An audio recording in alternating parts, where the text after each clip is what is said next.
All right, I gotta find what I want to read because it's something I want to read. Hey, we live right now. Hey, look, check this out. Black African Power. What's good? What's happening? A well-organized lie defeats a disorganized truth every time. Woohoo wee.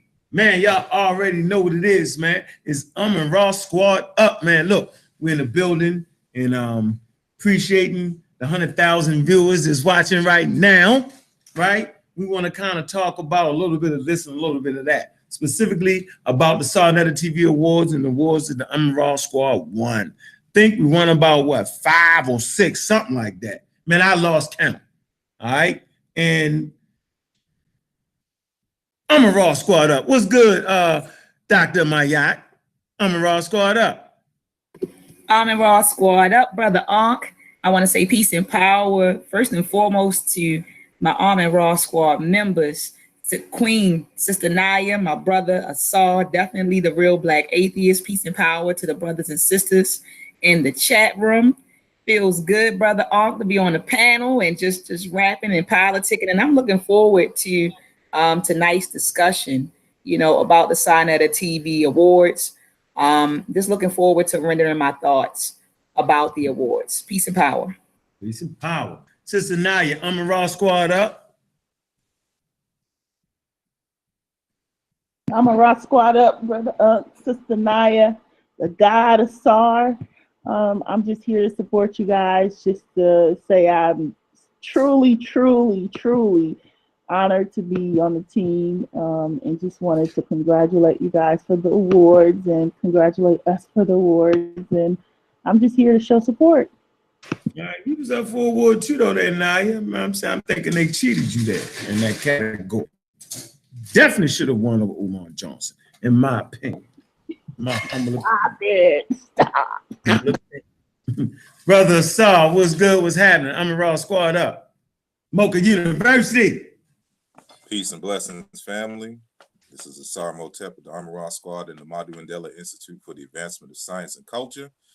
Here just to have a good, meaningful discussion concerning the Sarnetta Awards and the nature of awards. I want to give a shout out first and foremost to everyone on the panel. Dr. Maat, Sister Naya, Brother Ankh, Jawu says coming through later, the whole Raw Squad, Marcy Clan, and of course our viewing audience for taking the time out of their busy Friday night to hear some words from the squad. So peace and blessings to you all. I'm grateful to be here. Okay. Hey, look, so man, that was like a real powerful evening, man. Let me I don't even know, I know I got them right here. Look, I got a handful of them. Yeah. All right. And for me to get these awards, certificate of achievement, right? Raw Squad. So we got the it was just real, it was just very important to get these right here. You know what I'm saying? Got so many we can't even carry them. So I think I want to talk about the scholarship team award we won. Yeah, that's my joint, man. I'm gonna talk about that first. This Wu Jia, he got the Meta Nature Scholar. All right. So first of all, let's talk about the scholarship team award, right? I knew that was going to be a dead runaway from the beginning. I think that award right there, the team award, was very, very, very important, and it was dear to my heart. Y'all understand the long hours we put in, keeping this thing together, time put in, and just over the last 7-8 years, it's been a good run, and it's been a great run. And to get these awards at this time, I think was very, very meaningful. We've been through a lot, ups and downs, rocky roads, trying to do the internet thing. And since the group is not really an internet group, we really in them streets, got real authors on the team. People who real legitimate professors. Man, that sounds good to say. Damn. You know what I'm saying? Legitimate people who is taking the time out their busy life to actually go to the grassroots in the streets with the people. You know what I'm saying? And so a lot of times people think we're just an internet group. We're not an internet group. You know what I'm saying? You know, it was the vision, my vision, that have us on the internet, but everybody in the group had already they thing in power moving real strong in the streets. So this ain't new to and nobody. You know what I'm saying? I can go down the line. I can start with Dr. Oyama Yat. She has Anime Productions. She has a doctorate degree. She teaches at a major university. Plain and simple, she's a professor at a major university. You got Asar Hotep, man, he's a great author of about 5-6 books. You feel me? He been on this thing, he been in them streets. This is what he do, he teaches scholarly conferences, real scholarly conference. He actually, like Dr. Mayat say, he pushes the envelope. You know what I'm saying? He adds new things, you know what I'm saying, to the linguistic arguments. We got Sister Naya. Man, she been working with the youth. You know what I'm saying? Plain and simple, that's what she do. That's her profession. You know what I'm saying? That is exactly what she does. So Smash Rockwells, he's been in the community for the last 20 years. He opened up a center, you know, for the youth in Oakland. You know, Hyro Crew, been doing it. Been Wuja, he been teaching. This ain't nothing new. You know what I'm saying? He's an author. So we got 1, 2, 3, 4, 5 authors. Brother Nahisi, you know what I'm saying? I'm waiting for him to finish his monumental work dealing with genetics.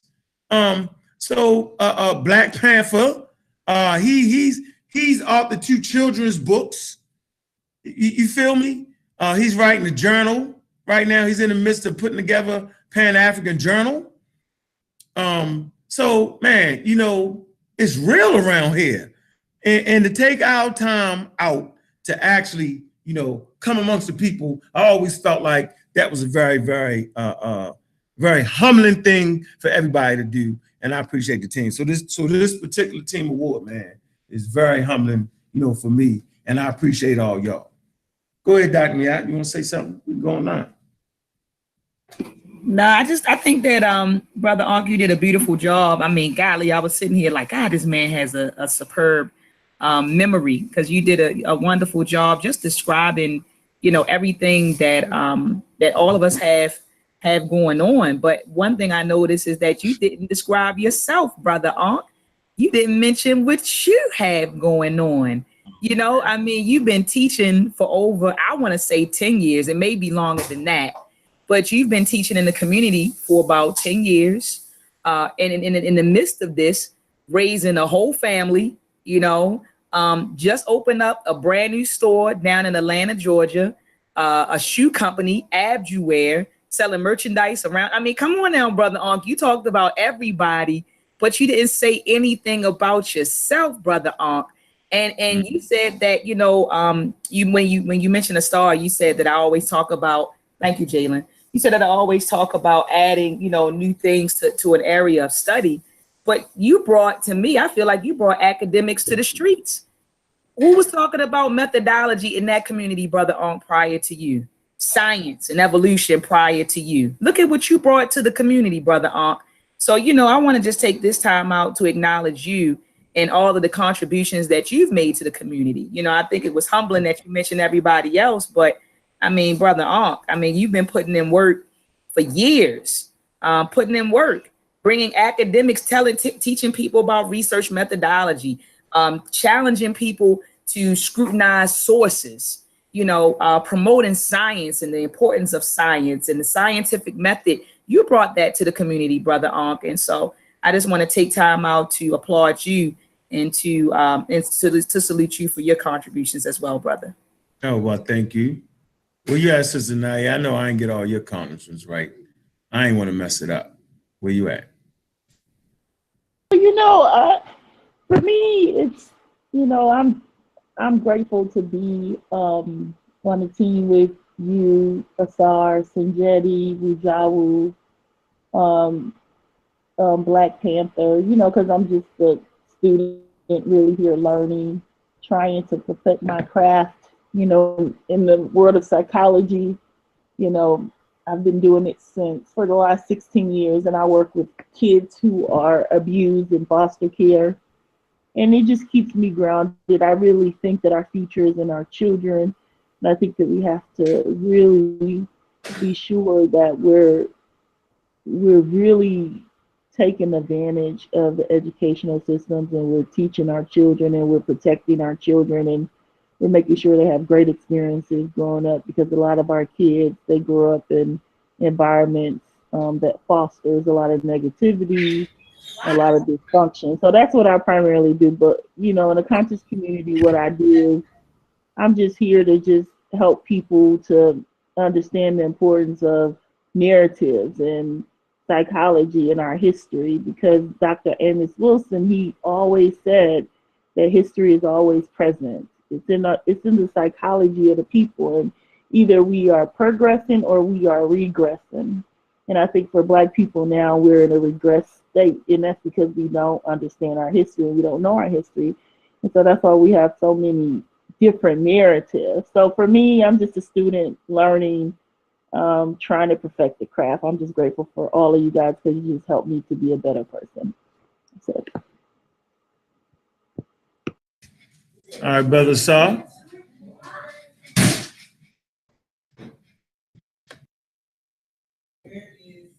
Down and mute yourself. Your line muted. Bad. Sitting here on mute trying to talk. Yeah, I mean, it's, you know, I've been absent for a while, but primarily trying to finish this work, you know, because I'm in school now, and I've been working piecemeal on this book for like the past 2 years. And, you know, I'm getting ready to rev up in my studies in computer science. And so I needed to take some time off to really finish at least the main parts of this book. So that's nothing is left but review and editing and things of that nature. And it's important because, you know, we need new text with new information and examples of proper methodology as it regards a lot of the information and misinformation that is circulating throughout the neighborhood. Excuse me, the conscious community, I should say. And I'm simultaneously working on a class, a linguistics class, an introduction to linguistics class. It's going to be a crash course. It's going to be two courses actually. Introduction into general linguistics and an introduction into historical comparative linguistics. And the long-term goal is to really prepare us in the conscious community to be homeschool teachers. And even if we can't do it full time, they'll understand certain points and certain methods that they can teach their children the way that they see fit. And a lot of us, of course, are starting off with information about Africa and its cultures and things of this nature. And we got to understand the relationship and the importance of language to this overall mission. Because, you know, when we talk about nation building, part of nation building is the identity of the language that we're going to use for the nation. And so I want to get people equipped to understanding and learning about African languages so we could communicate and do business with people in Africa. And they can, of course, communicate and do business with us. And so it's a gradual process, just laying the groundwork. But as you know, the work on the book is also, I'm preparing to turn some of the ideas in the book into the documentary film that is going to be concentrated on the book, and more so concentrated on the relationship between ancient Egyptian language and culture the rest of quote unquote Black Africa. And so it's one thing to be able to read the stuff in the books. It's another thing to see correlations live. And that's what I aim to do, you know, in the film. So I'm going to hurry up and get this, not necessarily hurry up and rush through and just put up anything, but get the book done so I can start working on that second phase, you know, for the documentary. And so we can, you know, Dr. Maad has already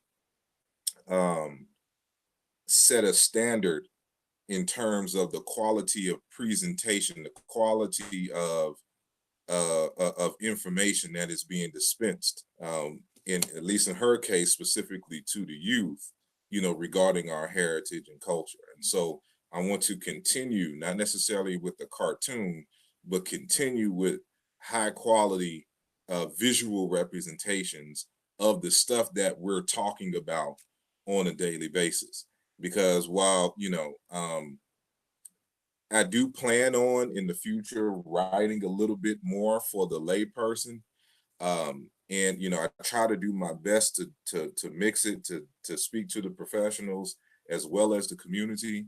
But I know that the community doesn't read very much, and certain books they're turned away from, and so something that I may write, you know, may not catch on in the written form, you know, with them. So this is why I want to have the visuals as well to go along with the book, so that they, you know, can be referenced to the book, and of course the references in the book regarding certain particular topics. So that's the next phase, is to bring you know, high quality representations of the stuff that we're talking about. So, you know, we have a new layer of combating the pseudo information that is out there, because, you know, I'm on my cell phone right now on this channel, on this program, and anyone with a cell phone has access, and a Gmail account has access to YouTube. So as many programs like this that we'll do, you know, pseudos don't seem to have jobs for some reason, and they have all the time in the world, and so they'll just sit on YouTube and create videos, and then we'll be constantly going back and forth, you know, trying to battle this information. It'll be a never-ending, you know, saying cycle. So we have to do something different. And so when we're able to put together solid information and high quality visuals out there, you know, saying for the community, we can work to get this stuff integrated into you know, school systems and Netflix and, you know, these type of spaces. And when you're doing it that big, the community more to what you're saying than just simply what, you know, what we got going on in terms of the conversations on YouTube. You know, when they see, for example, that, you know, you have a center and that you're applying the knowledge, you know, in the community, and a place where people can come, you know, saying eat, drink, and, you know, purchase product and see, you know, lectures and have cultural events and things of this nature. And they see these things manifesting, and they can see the artwork and the work that y'all putting in. When they can see these things and you put it up against what the pseudos are not producing, then, you know, you have more long-term pull in the community, because they'll be more willing to utilize what we're creating in their homes to teach their children. And that's ultimately what we want, so that we can bring up a new generation who's going to take our work further and farther and do bigger and better things. So we have to find, you know, unique and creative ways to reach them. And that's something that I've been contemplating for the longest, and developing strategies so that, you know, saying we can do that more effectively. And so sorry to take up all that much time from a simple question. No, that was wonderful. Wonderful explanation. brother. So I was just sitting here thinking about when you talked about nation building, you said, we need to definitely, you said hone in on like a language. And so I agree with that. And I also agree with just the pushing engineering. Any opportunity that I get, brother, so that I'm going to push them. And reason being, we cannot nation build without scientists. We can't nation build without mathematicians. We can't nation build without architects. And so, I just really would hope that folks will, push our babies into STEM. And a matter of fact, brother Sar, we're getting ready to start working on developing like an animated like STEM series where we're pushing science. We're teaching the babies math. Using animations and hip hop music and stuff like that, and I'm trying to get Morgan to assist us with funding this. So this is a conversation that we're having now, because we noticed that the enrollment numbers are dropping with the School of Engineering. And when I say the enrollment numbers are dropping over at Morgan School of Engineering, it's not dropping amongst foreigners, it's dropping amongst Black folks. We're not going into STEM. At Morgan, we have a lot of Kuwaitis, we have a lot of Saudis there, even whites, and Asians have begun to come over to the School of Engineering. And so the enrollment numbers among Black folks are dropping. And so we're trying to figure out ways to get children and parents on board with STEM. And so an idea is, well, how can we, go into maybe the middle schools and elementary schools and high schools and start, recruiting kids to come to Morgan in of course, the DMV area.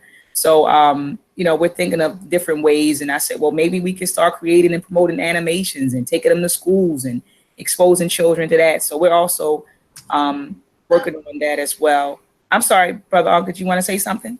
No, I'm listening to you. Oh, yeah. So we're just trying to figure out how can we get our children involved in STEM and getting the parents to recognize the importance of our children involved in the STEM area. So we're over here thinking about, strategies for that. And then also, Brother Ankh, I wanted to let the viewers know that we're getting ready to buy a building. I remember calling you up and telling you about this maybe last week. In the off of Pennsylvania and North Avenue, in that particular area, we're going to buy a building. It's going to be a joint venture with Ryan's Institute. Hopefully, we'll have the building by June of next year. We'll be running STEM summer camps out of there, GED programs, SAT programs, entrepreneurship programs, counseling services out of that building. So hopefully, we get everything up and running by summer of June 2019. So that's in the works. I want the folks to also know that I'm going to develop a class, and Sister Naya knows about this. She and I have been talking about this for the last couple of months, but I'm going to develop a class entitled The Foundation of Mathematics, where, I teach you basic math, algebra 1, algebra 2, geometry, trig, and then I take you to pre-calculus, and then we go through calc 1, calc 2, calc 3, probability and statistics, differential equations, and linear algebra. So, again, offering, this class to the community, Brother Ankh. And I know you said we're going to open up like a communiversity or the Army Raw Squad University. Is it okay for me to speak freely about that? Or yeah, go ahead. Yeah, you speak. I just wanted to let the family know that we're in the midst of building a university online. I know that Sister Naya has some classes that she's going to teach. Wu Jiao, Brother Asar, you, me. And so I wanted the family to know about that as well. I appreciate that. I mean, it's a few things you said, and you was talking about the enrollment numbers was down. And is that a direct result of YouTube and a bunch of fools that be teaching? Could it be that? Could it be that? And I'm sitting there thinking to myself, so we got a Black college, where foreigners and other people go to get the education And we got people in our community actually talking about don't go to school, don't read books. Where Brother Asar has to kind of change his style if he wants to get people to read his books because they're not really going to read it. Mm. I remember when Sister Naya helped me write my first book. And man, I really appreciate that. She really did the daggone thing. And in my mind, I was saying, okay, I'll never forget Dr. Ben's work, chronology of the Bible, right? And I remember the size of it, small little pamphlet book. And I remember how many times I read that. So I knew I needed to make something that people wouldn't be scared to read. And it shouldn't be that way. You know what I'm saying? It just really shouldn't be that way. But that's what we're tasked with. But the fact that you're saying the numbers in the School of Engineering is dropping amongst our people is so crazy, and it makes me realize just how important what we do, why it is so important. You know, I cannot believe if we was to go in the dictionary, right, and actually read the definition of nature, okay, wouldn't nobody disagree with that, and then read the definition of science. It's like the study of nature and the natural forces. You know, nature is simply natural forces without involvement with human beings. That's nature. And the study of that is science, knowledge, right? So we teach about nature, right? And we teach how to learn from nature, right? And everybody want to throw bananas at us. Mm. You know what I'm saying? Like, that's funny. Like that, ha. And I'll be like, that's funny. Like, Stole a Mine and Lion Lex, right? You know, I happened to be on a Vicarious show with them. Like, they snuck me on the show. Like, where's the character in that? You know what I'm saying? And got me on the show, but I don't mind being in the mud. That's one thing about me. I can get it in all the way. Like, I come from that. So I didn't have, once I realized you had snuck me on the show like the feds, you know what I'm saying? I was like, okay, all right, Stole a Mine and Super Lion Lex, it's okay. And so we going in, you know, I'm doing my thing, and I'm realizing that these dudes are really children of the pseudos. You know, that they was raised in an environment of misinformation. You know what I'm saying? Like, the conscious community is a community of a lot of misinformation. There's more misinformation in the conscious community than it is correct information. I agree. Trying to get through it is crazy. You feel me? I couldn't hear you. Would you say, Dr. Matt? I was just amening you. I said I agree 200% with you on that statement that you made. That is more misinformation circulating than actual information. I agree 100% with that. Yeah, and I was talking to Brother Asar the other day, and I was like, brother, I remember when it was the Nikki Love and Unc show, and it was this show that Asar had. And from day one, Asar had the level on his show. Manu and Pimp, James Smoke, like, he had the level. And like, he wasn't even like, it wasn't bubbling like it should have been. Now I'm over there bubbling. I'm talking shit. Excuse me for the cuss. Doing my thing. You know what I'm saying? Halfway crook, but fighting, but understood that Africa was in my heart and I need to teach this the best way I knew, right? But the level was over there. And I never forget, you know, he used to tune into the show. I used to tune into a show, and he used to always come through and help me with that Hebrew contingent. But he was very, very surgical. And I was like, what in the hell kind of weapon is he using? You know what I'm saying? I was like, damn, I need that in my toolkit.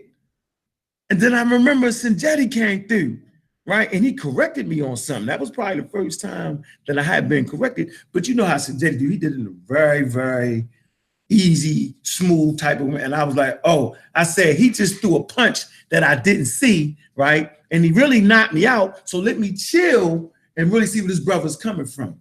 He got another style. I ain't used to that. And so I like calmed down and I listened to these brothers, you know what I'm saying? And I realized they had something that I just didn't have at the time. I might have had the listening audience, right? I might have had a good foundation with the Dr. Benz, and I knew about the John Henry Clarks, and I went through my Nuwapian stage, right? So you know, I was just open for growth at that point, right? And it's interesting to be sitting in the midst of real information and thinking you have something on the other side and laugh at the real information. Do you know how easy it is? Because that's during the times when my man General Contractor, we was vibing at the time. Who knew that most of the information he had was just incorrect? Who knew that he was fronting? See, I don't never want to be a fronter. And when I come up against something that I'm not familiar with, that I'm feeling like, man, I'm struggling against it, I need to know what that is. I need to learn. That's my point to grow. So a lot of people need to be more open-minded because we all started from the misinformation crew. We can go down the line, all misinformation. You know what I'm saying? Sister Naya, to her credit, she contacted me. She was online beating up the Aboriginals, and she just wanted to know what the level was, right? Who are these people? And we talked about it. What do you know, brother? And she asked questions to death, right? And I mean questions to death, like undaunting questions. You know what I'm saying? For months and months, wanting to know what is it about the conscious community? What is this? What is that? Before she even showed her hand on how serious that she was in her level of studying what she was doing. So we all need to sit back, right, and just go for the ride because there's information out there for us. It don't got to be this way. We don't got to smash everybody out.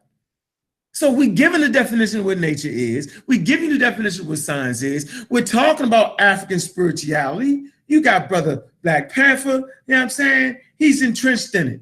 Brother Asar, he's entrenched in Jetty. They entrenched all the way in that.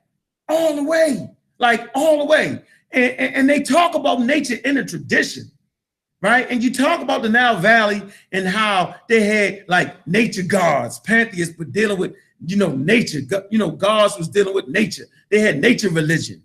So that should ring a bell. You know what I'm saying? That should really ring a bell. And so we ain't really moved away from the tradition, and we ain't moved away from what our ancestors did. You know what I'm saying? We never have. It's the other side, right? This laden with white information, this laden with misinformation. That they got the black allergy going. It's a cult. I know I was in one. So now we got these segmented cults in the conscious community. You know what I'm saying? Well, you don't even need to go to a building. You just need to support their cause, where they can get 20,000 here, 100,000 there, without even having a damn building for the people to go to. Now, how in the hell, that's goddamn super pseudo, ain't it? Think about that for a minute. They not as slick as the quote unquote preachers, you know what I'm saying, to be on television, to get millions, you know what I'm saying, off the radio, like goodwill, tidings and blessings, pay this money, we're gonna send your prayer. You know what I'm saying? They don't get money like that, but they get enough. And it's crazy to me. I'm sitting back saying, man, all we trying to show you is how to look at nature, how to look at yourself. People get mad at that. You know what I'm saying? And wonder why we always winning and always beating up people. Because you cannot defeat nature. It is impossible. You can only learn from her. You know what I'm saying? Nature will get rid of you. Will transform you into something that's usable. You can't defeat that. Well, I don't want to go too long on that, but doc me out. What was the name of the award you got? I received the STEM Award, the Science, Technology, Engineering, and Mathematics Award. Shout out to Sarnetta for getting the goddamn categories right. Because we didn't get that with the Black Power Awards. We did not get the categories right. They just wasn't. No, I agree with that. Nor did we get our damn awards. How about that? Still ain't got the damn awards. Enough of that foolery. Anyway, science and technology. That's right. And that was a proper category. Absolutely. As a matter of fact, you got a Black Power Award. And for Mel Trex, which was, that damn right, supposed to get that, right? But this one, I mean, I think it glorified your life's work so far. You know what I'm saying? I agree with that. I agree with that. Sarnetta was on his A game. I'm gonna tell y'all, man, Sarnetta was on, you know why he was on his damn A game? Because he listened to other people like he had some damn sense. Got it right. So shout out to you, Dr. Oyai Mayat, first annual Sarnetta Awards, getting that Science and Technology Award. You definitely deserved it. And I know we have people in the community that don't think you're a doctor because you're not a medical doctor. That's how crazy the community is, boy. Brother Ark, you remember, can I share this story? Remember, now this is when you and I were cutting up on this phone. Remember you said when I first came into the community, you said I was so gung-ho about teaching science, and you said I was gung-ho about it, and you said they threw bananas at me. Do you remember that? We were talking about it on the phone. Yeah. You say how I was so gung-ho coming into the community, like, Ark, I want to teach the community this, I want to teach them that, I want to teach them this. And you were like, never did you expect for them to throw bananas in your face. I never expected to meet a community of folks who thought that, if you're not a medical doctor, that you're not a real, like, that's unheard of. Like, what? You never heard that people could get, PhDs in, philosophy, math, computer science, engineering. I mean, English, I couldn't believe it. I was actually stunned. I was extremely stunned. And I was also stunned when you had folks, and I'm not going to mention any names, but when you had folks who honestly believed that electrical engineering only dealt with electricity. That kind of stunned me too. I was just like, wow, there are folks that really believe that electrical engineers, like they were equating, an electrical engineer with an electrician.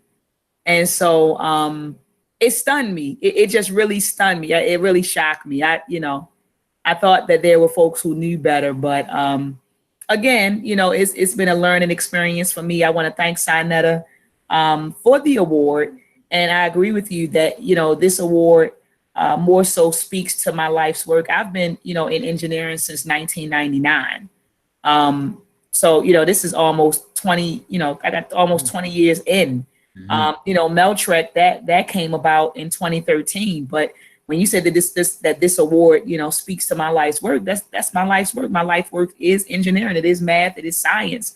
I'm now full-time faculty over at Morgan at the School of Engineering. I teach 4 classes there. I'm teaching signal systems and transformations. I'm also teaching wireless communications, electric circuits, and also electric circuits lab. And they wanted to throw another course on my lap, but I told them that I couldn't do it. But I'm teaching 4 classes over there. So like you said, this is really my life's work, and this is what I do. Jumping back into research more, and trying to pump out some more publications in engineering. I haven't published in about 4 or 5 years. So trying to get back into the groove of publishing papers in that particular field. But this is my life's work, and I definitely want to thank Brother Sarnetta for the acknowledgement. I want to thank the people in the community who voted for me, because I know that folks had to vote. And so there were folks who voted me in, voted for me to receive the award. And so I want to thank everybody who voted, and thank you guys for just thank you. Yeah. And I tell you what was even more bananas about that situation you spoke on. We're talking about Buzz Lightyears. The amount of views he got on that video. The amount of ignorance in the comment section, thinking the very same way is what really got me. That's what I knew. Wu-Ja said all the time, we in trouble. Yeah, we in trouble. He says, we're doomed. He always says, we're doomed. We do. Yeah. So, yeah, I mean, I was like scratching my damn head. And it's hard, to bring the team along in foolery like that. You know what I'm saying? It's hard to activate the Magnificent 8 for foolery like that. You know what I'm saying? Kind of hard out there, man. So where you at, Wu-Ja? See you join us. How you doing, brother? Black African Power, man. Meta Nature Scholar. What's good, brother? Peace, Black African Power. Hopefully everybody can hear me. Peace to the brother Simotep, Dr. Oya Ma'at, always on fire, Sister Naya, and Uncle Kek, the God Killer. Peace to the family. And yeah, I just sorry for my tardiness, but yeah, I'm just checking in, listening in. And yeah, I'm just sitting here checking everything out. Yeah, we'll go right to you next, man. Hey, I got your award right here, brother. Your certificate. And I don't even think you've seen it yet. I just wanted to be greedy and hold on to all of them for a while. There you go. Achievement. All right. You won the Meta Nature Scholar. I did it. Right? And God damn it, Sarnetta got it right again. You know what I'm saying? He got a real Meta Nature Scholar, a real authentic teacher that not only teaches students in America, he also teaches abroad in Africa. All right. I know y'all probably don't know that. All right. Absolutely, positively, Meta Nature Scholar, par goddamn excellent. Plain and simple. Plain and simple. Nice with it. All right. And we plan on doing a museum tour in New York. We're gonna let y'all know what it is. And you know, he gonna be in there reading them damn glyphs. I mean, he's gonna be like a kid in a candy store. I'm telling you, he's nice with that all the way. And he's also an author. He also started the Shah Shumani Meta Nature translating team. Shout out to them. Man, them young brothers is seriously powerful. You know, subscribe to their channel right now. All right. Powerful group of individuals. Outstanding group. Character is there. The way they carry themselves. And it's just a reflection on you, brother. So what do you think about receiving that award, Meta Nature Scholar? Well, first, you know, I wasn't able to attend. So, some other things had came up. So that was just unfortunate on my part. But, you know, I appreciate even being nominated. You know, when I first learned that I was nominated, you know, I was, appreciative of that because I know, you know, the process, you get nominated and then people have to vote. So I really appreciate the recognition for the nomination as well as obviously the vote, you know, and so I really appreciate it. And I thanked Sarnetta, you know, as well as the House of Consciousness community, you know, the whole entire community. Because, you know, we do this to hopefully edify people and we can all learn together, you know. That's you know, that's my thing. Like we all learn together. So much to learn. And if we could just iron out the differences and really just get on board as a team as much as possible and just realize that there's so much to learn and we would learn a lot faster, a lot more effective if we just get on board together and realize that. And so, you know, I'm just real thankful for the vote of confidence to receive the award and everything. Like you said, I haven't even seen it. So yeah, but I did, you know, in case I did receive it, you know, I gave word to Brother Sanjetti to receive it on my behalf and thank, you know, Sarnetta, thank the community, and give a special honors to the teacher of teachers, which is Dr. Raketi Amin. You know, so I wanted to make sure that people understand that she is the teacher of teachers because she's actually produced teachers, not just students, but she actually produced teachers. A lot of people that deal with Meta Nature and so on and so forth are her students, the ones that's out here teaching. Myself, Benachi Montgomery, even Mfundishi, Brother Sanjetti. I mean, you name it. You know, we can pretty much trace our scholastic lineage to her, and then she goes back to, you know, Dr. Teofilo Benga, Shekanda Diop, Asa Hillard, Jacob Carruthers, et cetera, you know, the ASCAC. So, you know, we're pretty much in good hands with Dr. Kedeman. So I wanted to make sure that was known. But yeah, I'm very appreciative. I'm humbled, appreciative, and plus it just, you know, lets me know to continue to work. And there's a lot more work to do. I'm currently working on a full grammar descriptive book and text. It's going to be a textbook style. So it's going to be a textbook from cover to cover, teaching you how to, teaching you about the grammar of Rani Kemet, which is the language of ancient Egypt. So that's my current project, and I hope to have that finished soon. I had to push back deadlines so many times. Anybody that's written books know how that is. And so that's what I'm currently working on. But I look forward to putting in a lot more work. We got a lot of work to do. You mentioned the Seshu Mani Metanetra, and I definitely thank the brothers and sisters, those co-ed of the Seshu Mani Metanetra, for keeping it together and actually keeping up the studies and expanding. And they're growing in knowledge. All of us are, and collectively we actually wrote a book also to address the issue of has a hieroglyphic writing system been deciphered. So I don't think people know that was a collective effort, but we got together and altered that book. Yeah. So anyway, just wanted, I definitely appreciate it. Yeah, it's definitely on the cover. That was addressing Walter Williams' claims, which is a scholar. We address scholars around here. That's why I'm really looking forward to Brother Sar's project, so I can just immediately start teaching out of it. So I use all the team's work, because it is what it is. It's some good work.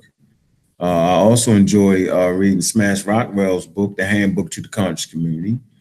You still got people talking about things that has already been addressed in that particular work. And so people are really behind. Appreciate you, Asar, for putting the fire under me. You say put it in writing, bro. All right, so I'm finishing up my second project too. I decided just to make it longer and just take my time with it, go back over it, just making sure it's right. I think it's for the layman. You know what I'm saying? I write for the layman. You feel me? So you don't necessarily need a dictionary when you read mine. You might need one when you're reading the SARS, though. A couple dictionaries, line them up. Now, definitely. Definitely. You actually do a good job, though. You really do, man. I say this all the time, that Asar has the ability to write, you know what I'm saying, what I was thinking, you know what I'm saying, and what I was saying, but I needed the damn proof. That it's like he always come through for me all the time with the evolution thing, you know what I'm saying? Back with the Kepler, you know what I'm saying? Him and Wujai went deep into the word gate with the science thing. Me and you, Dr. Miak, was talking about what's the word for science? Well, Saul got a whole chapter dedicated to that. Yes, sir. I would get that started doing. You know how you score a touchdown? I can't wait till I get that. I can't. Oh my good. Oh my goodness, this is in his new book coming, sir. Right? Yes, sir. Hey, yes. Yes. I want to say something I forgot to say. I got to say this, that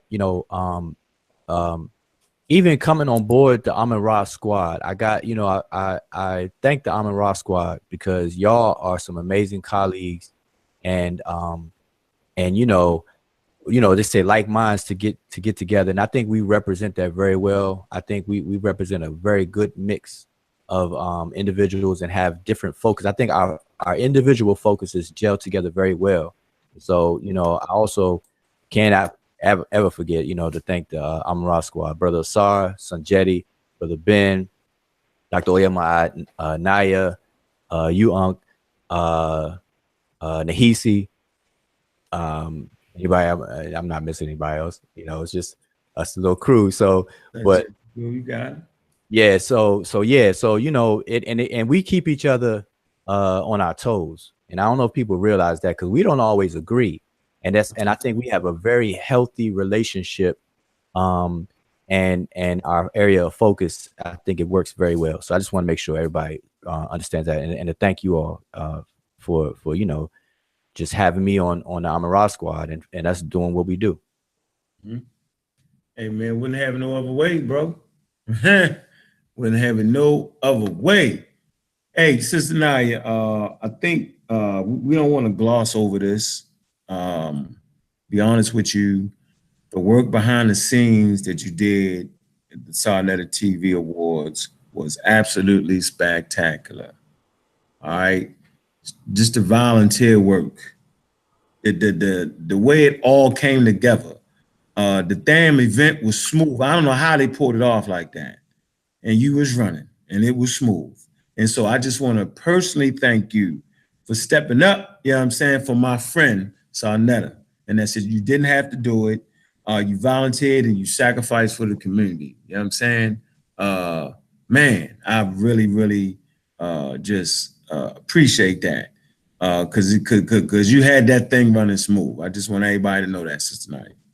Yeah, thank you, Brother Unc. And it was really Sarnetta and me, Sarnetta, and Sister Empress. Facts. And dang it, who else? I'm forgetting some names. I know that Brother Easter was back there. You know, it's just I love to serve and I love to do what I can to make sure that people get what they get.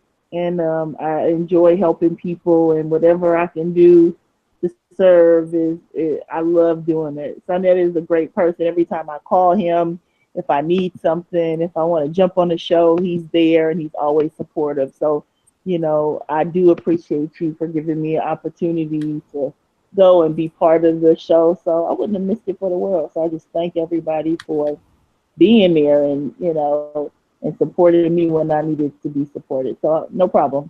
I do it over and over and over again.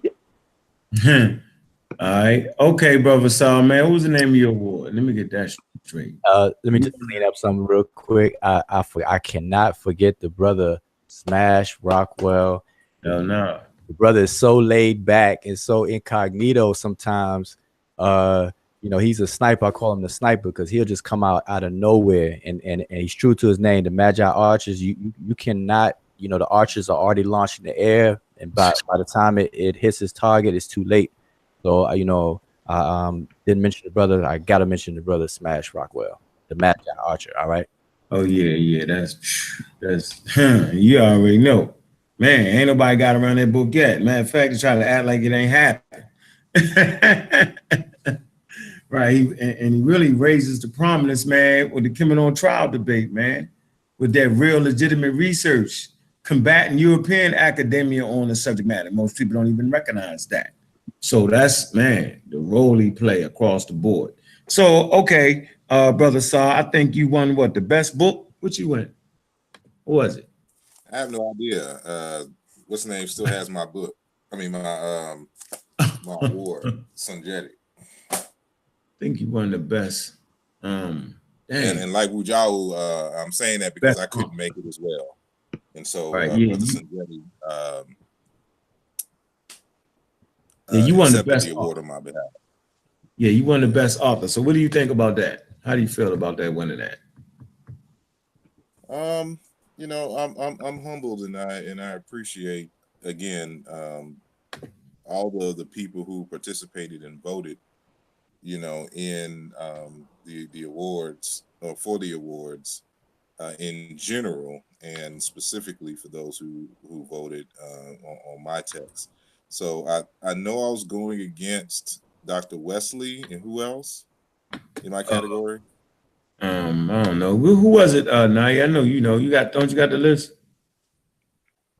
You might have got it pulled up. Yeah, let me pull it out right quick, guys. I'm sorry. Yeah, I knew he was gonna beat Wesley. Had a good talk with Wesley.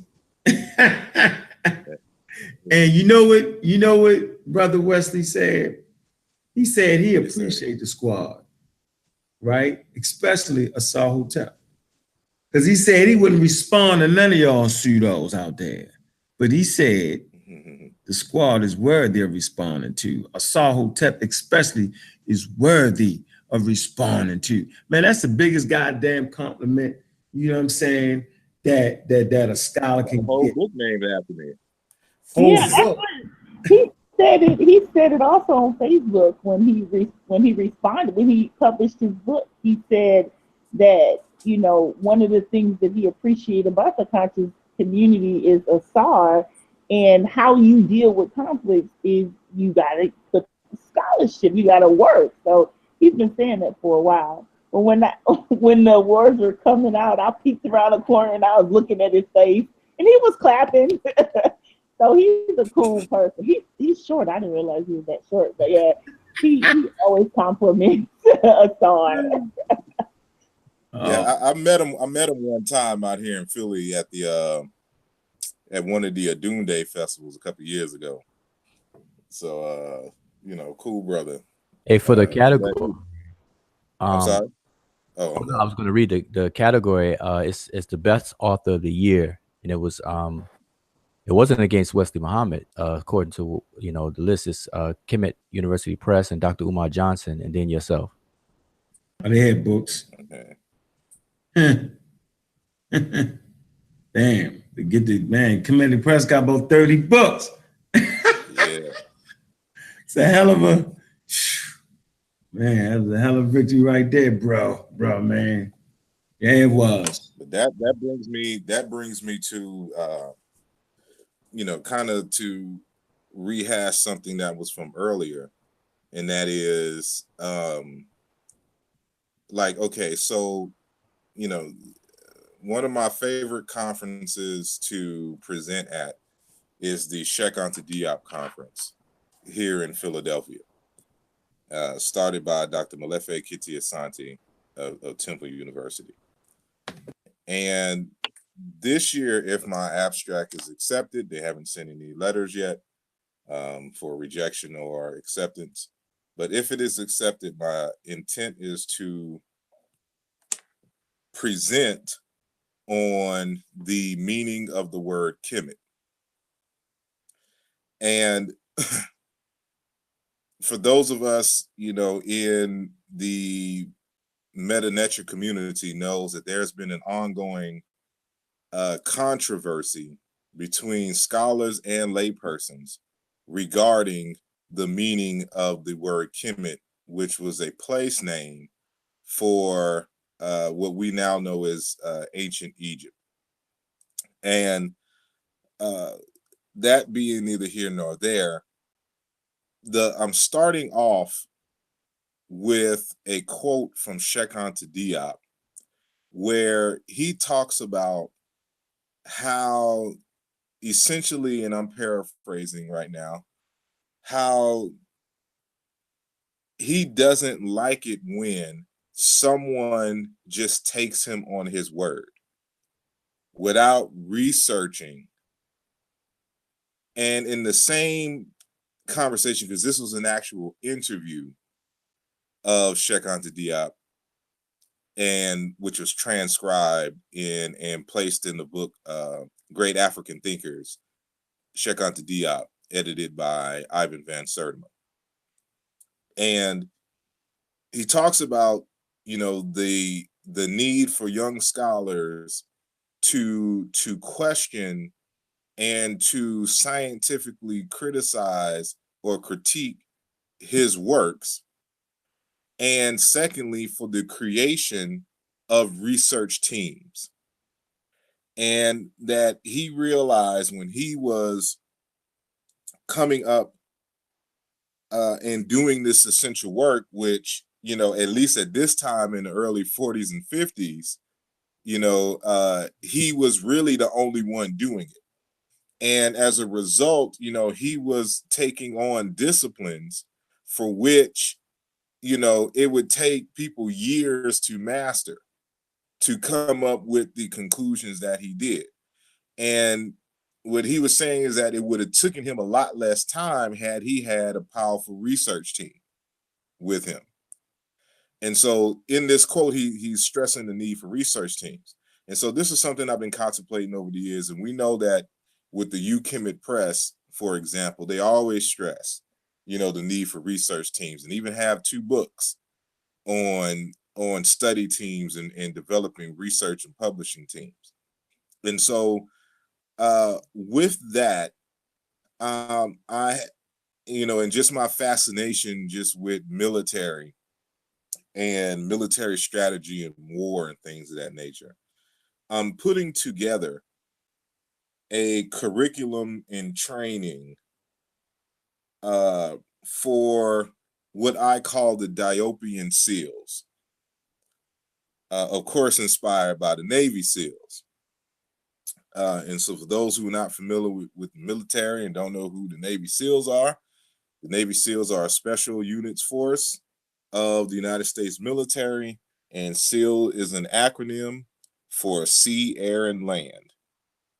And so the overall or underlying objective is to have mastery and control over sea, and land, and air.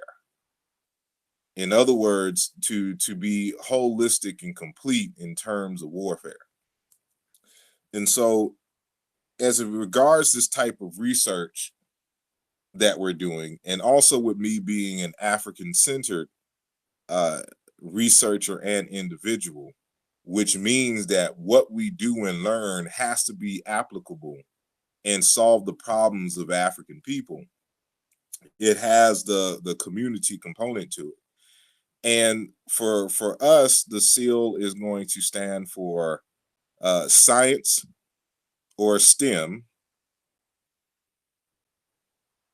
Egyptology, agriculture, and linguistics.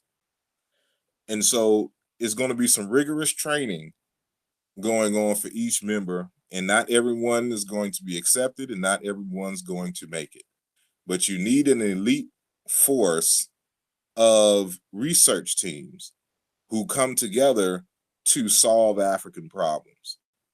And you need to have a certain type of thinking, a certain type of skill set to be able to come together and do the kind of work that needs to be done.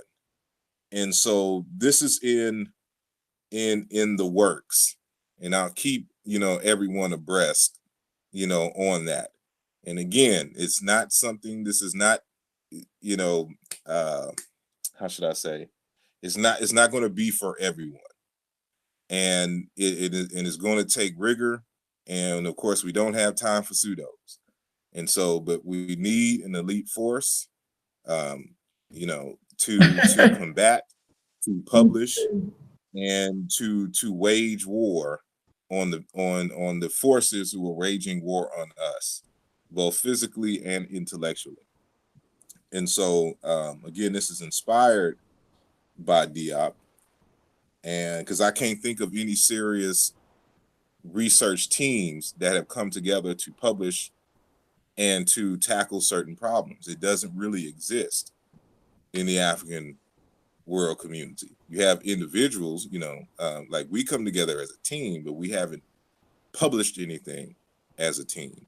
We don't tackle a certain particular type of thing, and for which every one of us would have a particular expertise in.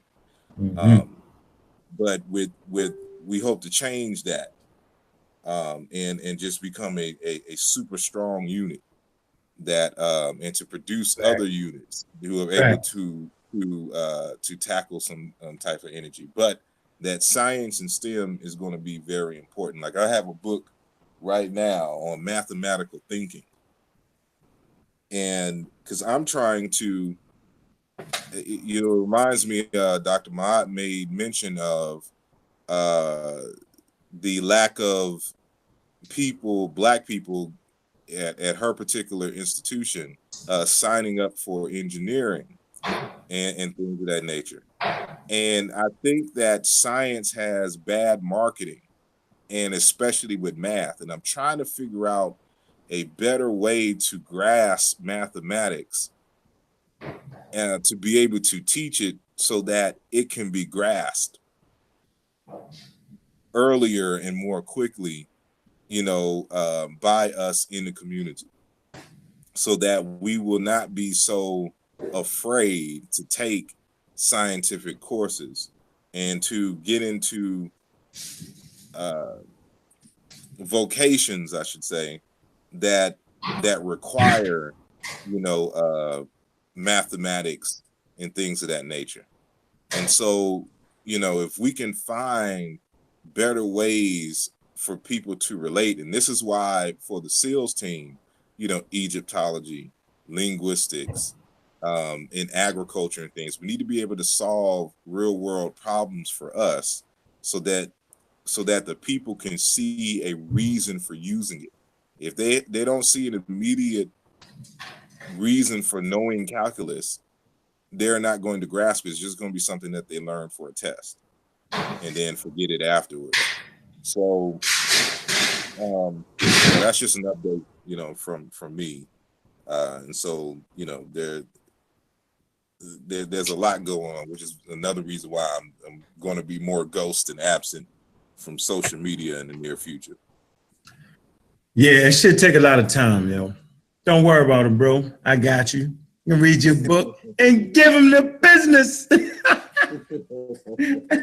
I love it. I love it. So, okay. So, and as you said, there's a whole chapter in the upcoming book, Aludra Volume 2, that is dedicated to the African origins of the word science, yeah, and the concept of science. Because it's one thing to say that the word exists in Indo-European languages and in African languages, but the bigger question is, was the scientific method present? Were Africans concerned with methodology and avoiding pitfalls in analyses? That's the fundamental question. And how can we demonstrate that and prove that? That's what that chapter is going to be dealing with. Then it's going to be followed with another chapter, which I titled Quantum Mechanics or Quantum Field Theory as African Heritage. And so I'm in deep study trying to understand more modern quantum field theory. And this is a chapter where I'm really going to have to break things down and keep it simple, because quantum mechanics and quantum field theory is straight mathematics. Like I got a quantum field, one of my quantum mechanics books is Quantum Mechanics or Quantum Field Theory Demystified. And it just starts off with equations. I'm like, how is this supposed to be a demystified book? And it just starts off with equations. And so I can't present the equations, you know, to them right off the back in that way. But I want to be able to explain certain things that they'll be able to grasp it.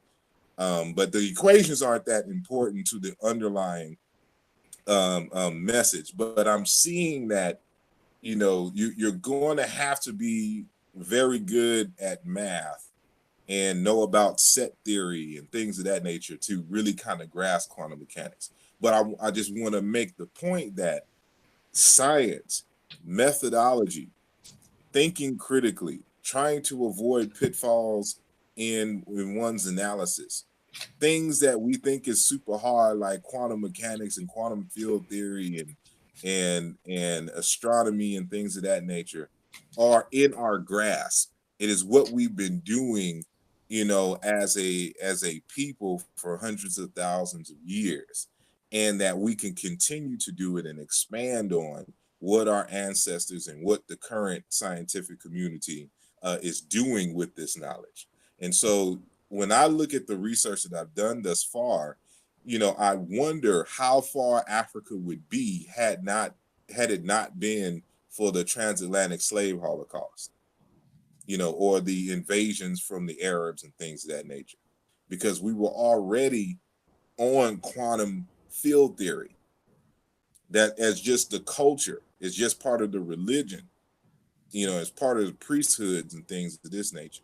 And so if people can understand that, then they can understand, you know, but I want to stress and emphasize that it wasn't simply just, you know, some spookism, religion in the modern type sense thing that they were looking at. They were looking at stuff systematically, and the questions they ask and the explanations that they have for the beginnings of the universe, the concept of multiverse, the concept of fields, you know, excitations of the fields and particles and things of that nature. All that is present in different African traditions.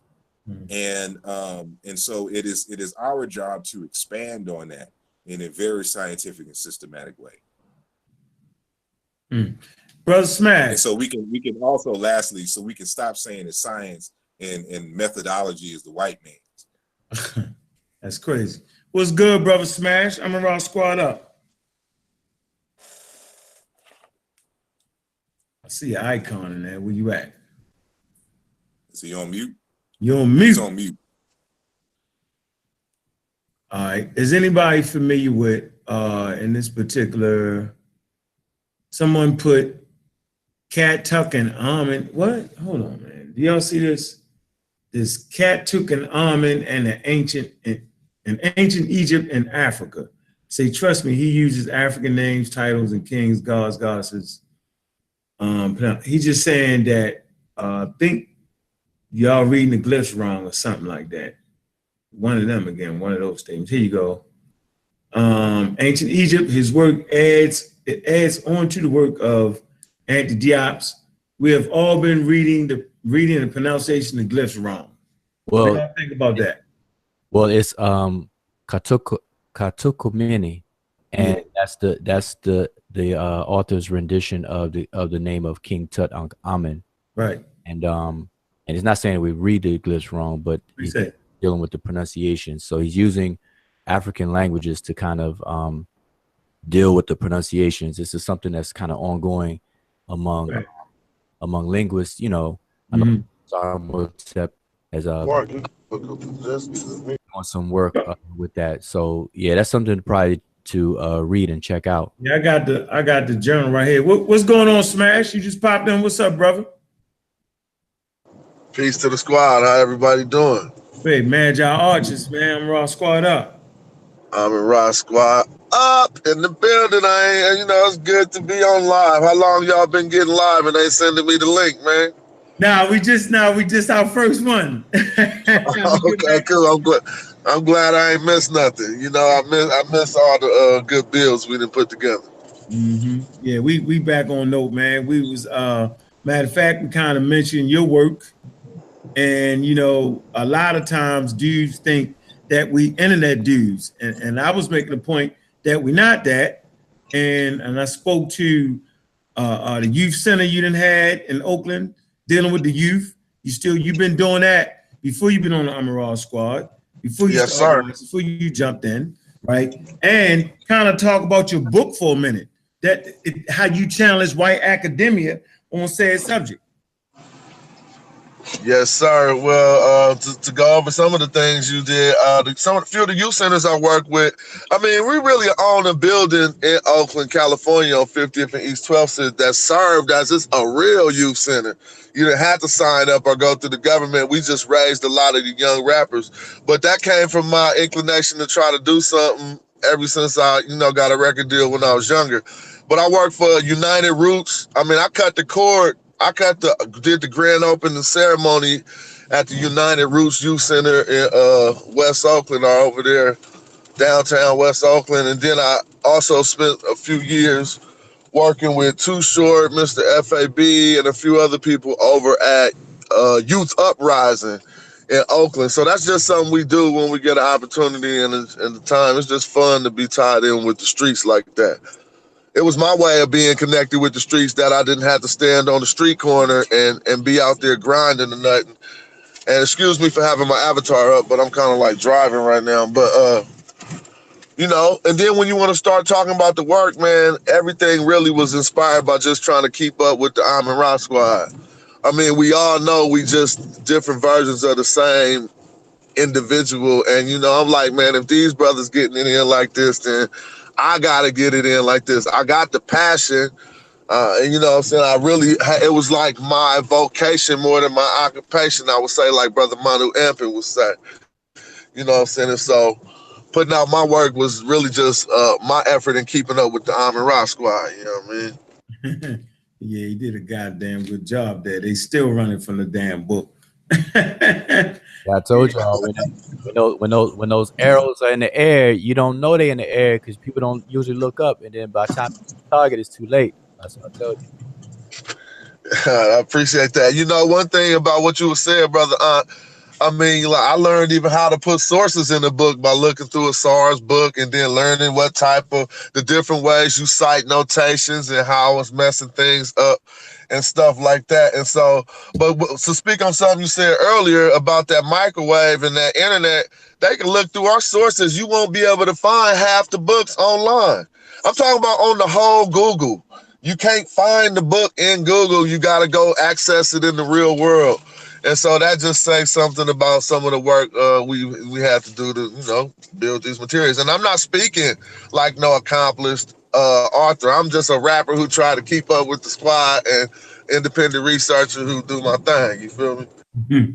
Oh, goddamn. And there's certain books that I've cited. I had to go because I can't afford them. I had to go to the library and read them. Sometimes I'll cheat and take my digital camera and take photos, saying of all the pages and then read them when I get back home. Because again, you can't find these texts on the internet scanned or things of that nature. Especially since I'm over here and we have the University of Pennsylvania museum, and they have a whole Egyptology wing of the museum. Because the University of Penn has a Egyptology or ancient Egypt exhibit, so they have real Egyptian artifacts, in the museum, and so some of that stuff in there that is just crazy, like stuff you just wouldn't hear of, and of course if you don't speak French or read German, a lot of this stuff, like some stuff I just can't read because I don't read German like that, but I could read the Meta Nature, so I'll take the photos of the Meta Nature. They have whole big books of the papyri or whatnot that you have to kind of lay out and look at and things of that nature. Like and the pseudos ain't doing that type of work, is spending that type of time in those libraries, going through those types of books. And if they did, of course, we would hope that they would change their mind on a lot of things. But yeah, a lot of stuff you're just not going to get in Budge. You're not going to get on the internet. You're not going to get on YouTube video. No, hell no. That's just how it is. The pseudo don't even know his libraries inside the daggone museums. How about that? How about a Smash? The first time the community ever seen, I'm gonna say this real good. The first time the conscious community ever seen a direct copy from the daggone original was the Kemet on Trial. Feel me? I remember. Oh yeah, we did. Yeah. And that cost me a pretty penny too. And you can't even access that. And look, check this out. You cannot access that a facsimile in America. I went through some French, just like Asar said. I was translating the words on the website, trying to get this document. And I had to join a French Egyptology organization in order for them to let me even buy the documents that we presented at Kemet on Trial. Right, facsimile. That big thing I was holding up, that was a facsimile. That was a direct copy from the daggone original right there. I remember nights you spent with that damn micro glass. What you call it? Not a micro glass. Daggone what you call it, Smash? I know what you're talking about. You're talking about no, it's not a microscope. You're talking about magnifying glass, bro. Right. Look, see, it's right here, just a piece. And that's when I learned that when they taking the text or walls and a piece is missing out of it, right? They go to other texts to try to put it in there and put it together. I ain't know nothing about that, man, until that moment. Yeah, we learned that firsthand from that research. I heard about it too. Like Ojahu told me about that, even the star. But that was my firsthand research. Like, I got him. You know what I'm saying? The part that they saying is so egregious wasn't even on the wall. They had to go form it from another text. Held him with that. Hey, hold on. I still, for some reason, he left his magnifying glass. I still got his magnifying glass. Yeah, you. From that time. Now you made me come. I had to show my face even though I'm driving on that. That's funny right there. Listen, y'all speaking about books. If you think about it, man, a lot of the books you all are talking about, if you notice that the covers, they're hardback, number one, and then the covers are plain Jane. All it has is a title on it, no pictures, no nothing. You best believe that you're gonna come out the pocket for all those kinds of books, and you will not find them scanned, on Google Books or whatever these PDFs out here. So that's something that people need to really, really start looking into and put in that work, that rigor. Man, there's a when I was doing my initial research on Kemet, I've been researching the word Kemet for 20 years. And one of my research questions is, have they ever used the word to describe the physical characteristics, the word Kim to use as far as the physical characteristics of a people? And so this one Egyptologist hit me up to this source, but I didn't have access to the source. So I contacted the author, who's a German speaking author in Germany. He actually scanned the publication, the chapter, and sent it to me. And made it into a PDF and sent it to me via email. But it's the only one.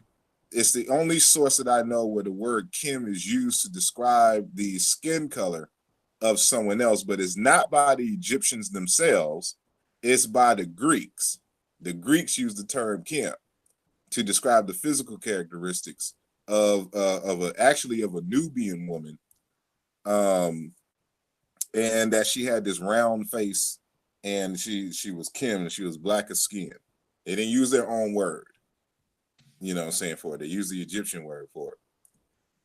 But it just goes to show, again, these types of the kinds of work that we have to go through. Sometimes we may not have access, but it's our relationships with people that, from across the waters that, we are allowed, we have access to certain resources, So this is, of course, all before I moved to Philadelphia and had access to the museum, saying out here.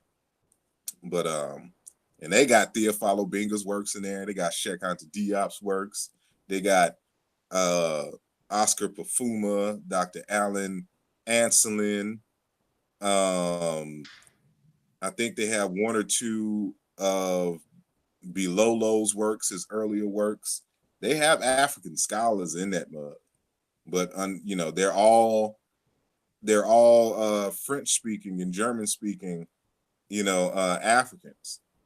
And so, there's a whole body of they're studying our works too. And that's the point I want to make. In these museums, at least in the University of Pennsylvania, UPenn Museum downtown, in the library, they have African scholars' works in that mug, and they are studying it and using it and quoting them and things of that nature for various reasons. And so, it's a serious thing, and this stuff costs. These books ain't cheap. And once you start getting to specialized work, that's when the books start getting more and more expensive. So, everybody wants to read those general books that you can find in Barnes and Nobles, but those aren't necessarily the books with all the great detail. But anyway. And it goes to show that, we always talk about rigor, discipline, and, consistency in research. And, one thing we kind of leave out is finance, because, this research becomes expensive. And I cringe when people say that information should be free. Like, why are you charging? Why don't you give the information away and things like that? And they, that just kind of clues me in on people having no idea what it takes to actually do research and how much it costs just to purchase material, let alone maybe you have to travel or, like you said, network with people across the waters and things, and solicit information. So, it kind of goes hand in hand that people got to really just kind of take all this stuff in consideration. And like you said, when you describe the SEALs, Ethiopian SEALs project, we definitely can't tolerate I understand when you say you can't tolerate pseudo scientists and pseudos. It's really no room for that, especially on these kind of levels that you all are discussing right now.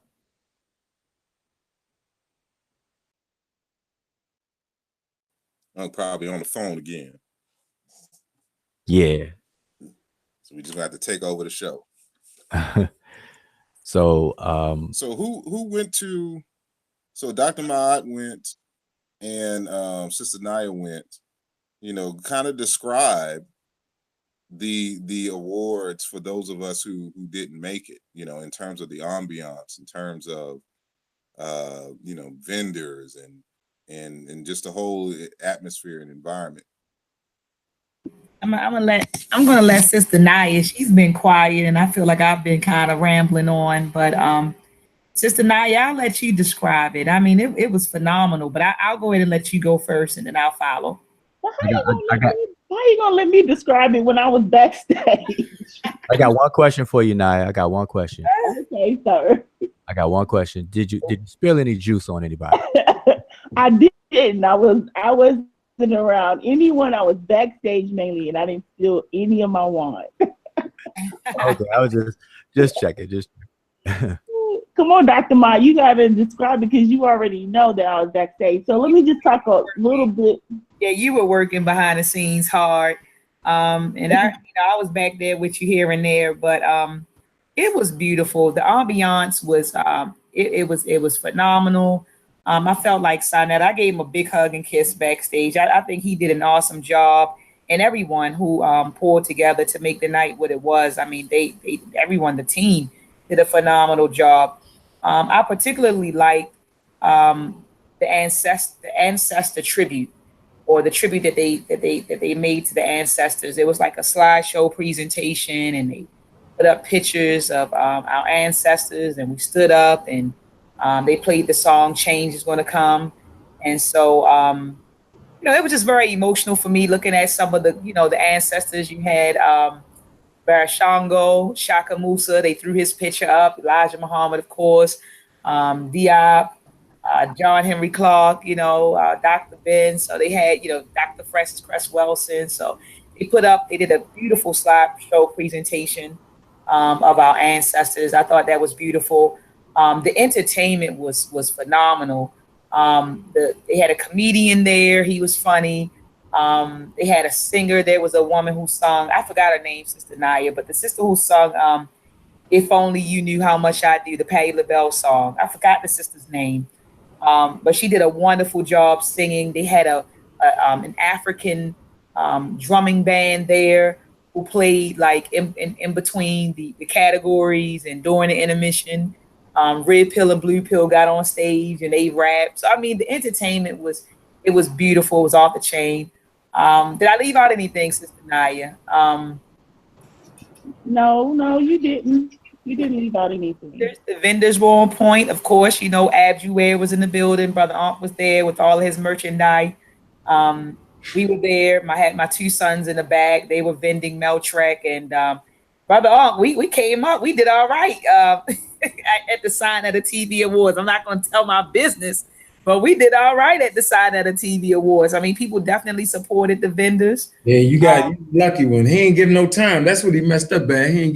He had everybody stuck in their seats, so they never could get out and really support the vendors. Yeah, we did all right. You know, we did all right at the you know, vending there. But the vendors were on point. I know you were vending, Brother Ankh. I was vending. Then you had the brother, I forgot his name and where he's based. But if you go online and Google Unapologetically Black, that brother, he was there vending with his wife and sisters. So the vendors were on point. He's out of Philly. Oh, he's out of Philly. Yes, that brother, he was there with his wife and sister or daughter. I'm not sure which one. I don't know if it's sister or daughter, but he was there. Who else, Brother Ankh? You, me, him. There were a few other vendors. It wasn't that many, probably like 7 or 8 vendors. He had it exclusive, but he just didn't do no intermission though. Yeah. Not having an intermission to kill you every time. Yeah, and then you know, it was kind of like a rush to get out because we went over. So yeah, but yeah, it was a beautiful event, brother. So, and I mean, is Sinetta doing this like on an annual basis, or is this going to be, you know, biannual? You know, I'm just trying to figure out, is this every year or what? I don't know. To my knowledge, I think that he's trying to do this annually. Oh, wow. But you know, I don't know for sure, but I think he intends to do it annually. Oh. We're gonna go to the Apollo next. Oh. We Yeah, he got was some trying to stuff. get that at first, but something went down. Mm. Yeah. So I think some people was hating on him, like, you know, now he's going to have those black radicals over there, and then he's Oh, going to be a man. terrorist, whatever they said, you know. But Let's see. but What yeah, we got I in mean, the chat room? I had an opportunity to build the website for the event, but I couldn't attend the event, so I wish I could have made it. You know, and I'm glad that people actually got awards. I'm not gonna say nothing with no other awards. I'm just saying I see the people's awards. That's You something. still ain't get your award yet, aside from the Black Power Awards. Hey, I'm not trying to say no names. I'm not trying to throw anyone. It was a good event, and so I'm just saying that if you're gonna have an award show, you need to have the awards there for the people. For the people. But Yeah, come on, man. For the people. Yeah. It's crazy, yo. All right. So I don't know if y'all want to take any questions out the chat room, man. We want to be able to do this regular. We don't want to go too long on that. So what's in the chat room? Somebody doubting the word Kemet? Somebody said that? I got a question first. Maybe I came in late, but the whole squad as a whole won an award. Did y'all discuss that already? I came in late. Yeah, we did. Where you at, Smash? How you feel about that when that award, Smash Rockwells? Where you at? He phased out. All right, well, how you feel about that, Wuja, winning that award as a whole? Speak on that. Oh, well, I mean, that's what I kind of touched on earlier. You know, a squad as a whole, I mentioned everybody, and I think that we have a very good mix of focused research and everything, and I think that we keep each other on our toes, and we work pretty well together. And this is something people have to understand. We don't even always agree, but that disagreement that we even have is healthy. And so I think winning an award or being recognized by the people, hopefully that's reflecting out there. And so to be nominated and receive an award as a whole squad, to me, that's confirmation of what we have going on as a body, as a team. So, you know, that's my 2 cents on that. Mm-hmm. And, you know, that's one of the precursors that nobody's hands will be tied, that you do not have to agree with the consensus in the group. And that was one of the things. So, see, that's what y'all don't know. All right. It is what it is. So you ain't coming in here with the complete foolery and think because a couple people agree and you don't, you know what I'm saying, that you just get voted off the damn island. That's not how that works. Because last time I checked, man, in the conscious community, a lot of people think one way and wrong is 2 left feet. And so that's a nice mechanism that we have in place right there, that you do not have to agree with the consensus in the group. As long as you got that scholarship to back it up. And don't come with no damn foolery. You know what I'm saying? But I think that's what makes us, you know, I done seen everybody get it in. I done seen Smash and Wuja get it in on the word. What y'all get on the word Nubia, right? Oh, what was that? Y'all, I done seen y'all getting on the word Nubia. Oh, yeah. No, not that word. Not at all. No, not at all. We agree on that. We disagreed on certain nuances about the term Nubia. Like what? But see, that's I think you got you on that, Wuja. I think so. I'm trying to start some trouble. But I'm just telling you what side I was waiting on. I could be wrong. no, see, that just goes to show how long we've been doing this. How long was that, Smash? That was like about 5 years ago, right? Had to be like 2012 or something. You know what I'm saying? Yeah, and I remember it was me, yourself. I think Sanjetti weighed in on it. I know Asar weighed in on it, and I know you had it on your website as well, and about Nubia. and stuff. But at the end of the day, you know, it was all good and the whole nine. So that's just how we do it, you know. What was the nuances? The audience want to know. I forgot. What was the I nuances? don't even remember. I don't remember where our agreement parted, but we agree on the majority of things about those terms, how it was used negatively, and by certain Egyptologists, and it blurs the lines to use such terms like Nubia. But I just can't pinpoint where it was where we had a disagreement. Yeah, The disagreement was regarding the historicity of the word Nubian itself. Like when I was in that argument as well, and what I argue that is the concept of Nubian and Nubia was a more recent connotation and label for the groups south of ancient Kemet. But historically, you cannot find a place called Nubia. And the places where there is a word Neb that you could halfway argue, being the inspiration for Nubia was actually inside of Kemet and did not refer to those groups.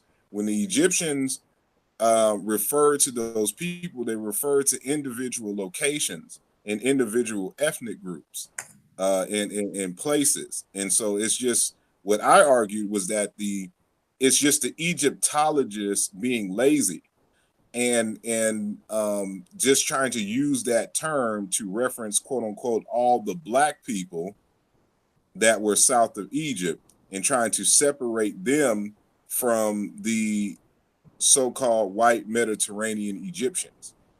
yeah. And so that was the crux of the argument. Yeah, I don't even think we have any disagreements whatsoever, especially at this point, because I know Jonathan, I know you brought up Ombos and Kom Ombo. We talked about that, how that's within the borders of Kemet, and the old town of Gold Town, Nubti, and all that stuff. So I think at this point it's all gravy.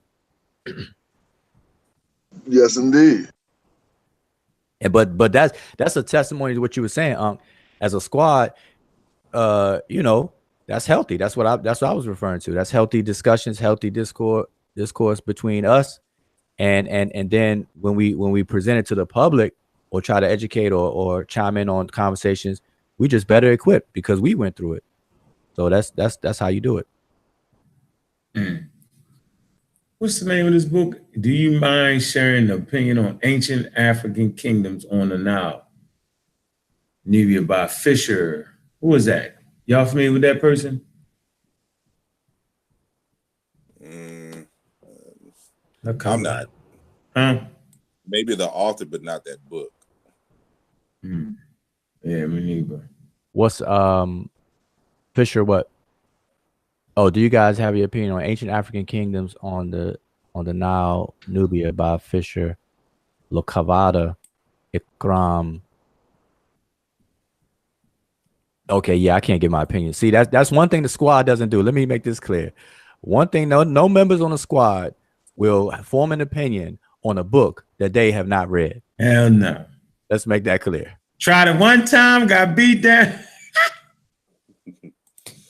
We don't do that around here. Damn book in French, man, has got a lot of people in trouble. We don't do that around here. French. Messing with the squad, I got scared to cite a source when I ain't read the whole book. I'm like, man, he say it right here, but you got to read the whole book. Hey. That's true because, believe it or not, people will actually accurately quote an author, but they don't realize that the author is not really agreeing with their points. And, so that's to avoid that, so got to get it in. Yeah, it's not enough just to have access to a book. You have to have put in that work and read it. Now, sometimes it's not necessarily necessary, depending on the kind of question that you're researching. Because sometimes, for example, a book may be an edited work, and it'll be a whole chapter dedicated to a particular subject. So you don't necessarily have to read the whole book, just at least that chapter as it regards to that particular question. But it's it's pertinent that you have at least read half the book. That way, you know the framework of the book and the essential arguments that the author is making. Because you could cite someone on a particular point, but like, for example, what's his name from Team Osiris in his so-called critique of my work?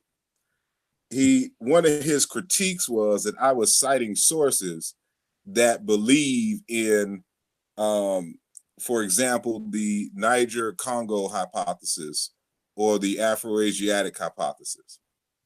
And, you know, at the beginning of my book, I set the framework for which, you know, my entire arguments are made. And so you should already automatically know that at this point, I'm with Theophilo Obenga's Negro Egyptian, you know, as a model to explain the relationships between various African languages. And so, but that does not mean that you can't cite sources who don't agree on that point. Because regardless, the data, you know, in terms, for example, that describes a particular language may be very pertinent. Now, this is one of the reasons why I'm doing this chapter on scientific research, because people make critiques and don't understand science and how science works, and what is a hypothesis and how theories are developed. And so I can disagree with an entire theory without disagreeing with certain facts on the ground. Mm-hmm. The theory comes together just to explain the facts. Mm-hmm. And so the theory is a model to try to explain certain facts, but in science, a theory is not a law per se. And even laws change in physics, but that's another discussion. But it's not a law, something that is there permanently, because new models are developed, which forces us to either adjust, you know, the current model or get rid of the current model.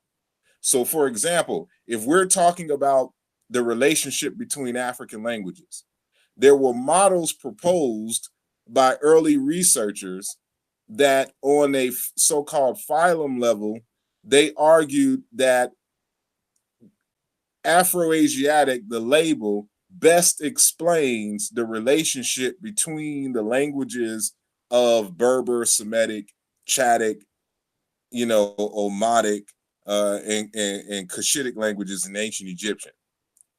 However, these African scholars came on the scene and started doing research and showing these non-accidental correspondences between, for example, Egyptian language and Wolof, Egyptian and Mbochi, Egyptian and Yoruba languages. Well, now, since we have all of this scientific data, you would either have to, if you're truly a scientist, you would have to either adjust your labels, your theory.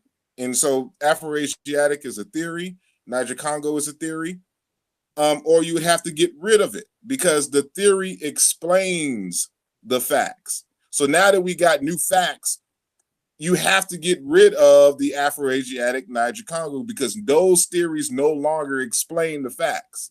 And so you would have to know this about science in order to properly read and understand and critique works in general. And so this is something that the conscious community has yet to really grasp, because they don't understand research methods. Asar, they'll say, Yeah. "Oh, it never was right if it has changed." Then they say that. That's not how it does. That's not how it That's not how goes. you do. That's not how science rolls. No, You know. you produce, like you said, you produce models, and models are predictive, right? They're supposed to predict certain things. And so very easily explain why those people, I'm not even going to say their name. I can't believe you gave them much credit to say their daggone name, right? How they're so absurd, because it's supposed to be people over there that understand science.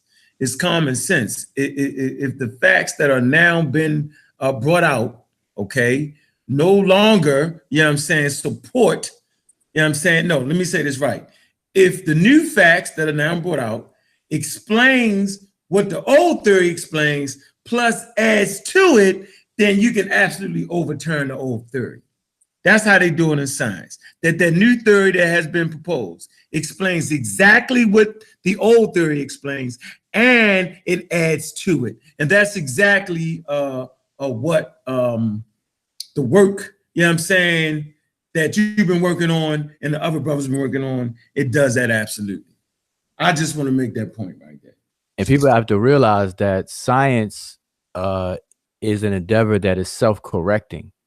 And so you have TEPREC, which is the best knowledge. So science is supposed to produce the best knowledge. And when the set of facts change, then you have to make the adjustments. And people look at those adjustments or the changes and they look at it negatively and say, see, aha, they get an aha moment. And then they want to turn away from science, not knowing that the default, the nature of science in and of itself is explanatory. That's what theories are, you know, explanatory. So we all agree, like everybody will agree that we don't know everything. So as we accumulate data, accumulate facts, then your explanations will obviously have to adjust. And it's supposed to just represent the best explanation at any given time based on the set of data and facts that are available. If people understand that, I think a lot of people will be able to relax about science. No, they can't, because they have the mind of a religious mind. I'm not talking about the ancient African mind and how they was able to explain science through their religion. I'm talking about the days children of the pseudos, where the religious mind says this, that Jesus Christ died for our sins and he died on the cross. And that can't change. So even if they was to happen to find Jesus Christ's body and exhume it, dig it up, and realize that Jesus Christ's chest cavity was caved in because he got ran over by a Roman chariot, you could not change that. Because if you was to change that, you would change the whole damn religion. Because the whole damn religion is based off of believing, not knowing. In science, the object is to know. That's the object, right? And good scientists, which I see everybody here do on regular occurrences, is to test your theory or to test your idea, to falsify it. That's what I had to learn. Go ahead, brother. Me and Dr. Oya have it's not a disagreement per se. It's more so an issue in terms of priority as it regards this one step in the scientific method. And so what I argue ultimately is that, you know, when you're going through the testing phase of the scientific process, the objective is to falsify your hypothesis, not to confirm. And I don't disagree with that, Brother Asar, but I feel like Y'all about to I don't disagree with that. I'm not saying, like, yeah, of course, when you're testing your hypothesis, I think when you're testing your hypothesis, you're trying to demonstrate or determine whether or not your hypothesis is either consistent or inconsistent with what is expected. You get what I'm saying? Like, that's what you're doing. And this, you're like, oh, you're trying to falsify it. I think that's a part of testing it, yes. But you're trying to show whether it's consistent or inconsistent with what is expected, given what you already know. Can I give my 2 cents? Because you all are saying the same thing. All right, go ahead, Brother Wujaro. Go ahead. No. That's it. That's my 2 cents. What Asar said and what you said is the same thing. Because in order to know that it's consistent, you have to actually go through and try to disprove it or falsify it. So that's why I said it's not a real argument. It's more so in terms of priority, in terms of intent of that aspect of the process. Like when I go into it, I'm looking for everything wrong. I'm not even looking for necessarily consistency with the hypothesis itself. If that happens as a result of my analysis, then great. But I'm looking at it from the standpoint of, when researchers are looking at my work, what are they going to be looking for to falsify my claim? What exists out there that can falsify my claim? Right, and that's a part of it. Yeah. That's a part of it. I wouldn't I'm deny sorry, go ahead. that. No. I'm just saying I agree with that. That's a part of it. But when I'm testing the hypothesis, I'm trying to determine whether it's either consistent, if it's consistent or inconsistent with what I expect. And what I expect is based on what I already know, right? So that's what I'm trying to do when I test my hypothesis. So I hear what you're saying. You're going in it trying to figure out what's wrong. You're trying to tear the argument down, right? Or to see if it can even be torn down, right? So you're right. I think you and I, we just our approaches are different. But I feel like well, it is only in the sense that, and the reason why I word it that way is to at least try to eliminate confirmation bias. Mm-hmm. And so if like when I'm teaching research methods and I'm teaching it to a student, I want them to get in their minds not to look at it with the expectation that you're going to confirm your hypothesis or that you're looking for, it's just more so in the language. Because it's just like what y'all said, we're essentially saying the same thing, but I think it's the language and the underlying expectation is what I'm trying to change in the minds of people who's doing research. So if you go in it with the expectation that you're looking to falsify this information and that it just so happens to confirm the hypothesis, then you're just that much closer to eliminating confirmation bias as a result, of your research. So it's just more so an issue in the language. But let me ask you a question. Yeah, and you're right, because do you ever really confirm a hypothesis, or do you just demonstrate that it's consistent with what is expected? Well, it depends. Well, I should say it like this. Also, when I'm doing an experimentation, I already know that there are other hypotheses. So one of the things I always mention is that you're never really testing one hypothesis. Exactly. You always are testing at least 3 hypotheses at the same time. So there's the of course you automatically at least 2. So you have your hypothesis, and then of course you have the null. Right, the null, the alternative. Mm-hmm. And what's the third? And so well, I'm thinking, I say third, but I got to remember it's not necessarily that for everyone. In linguistics, it's the third.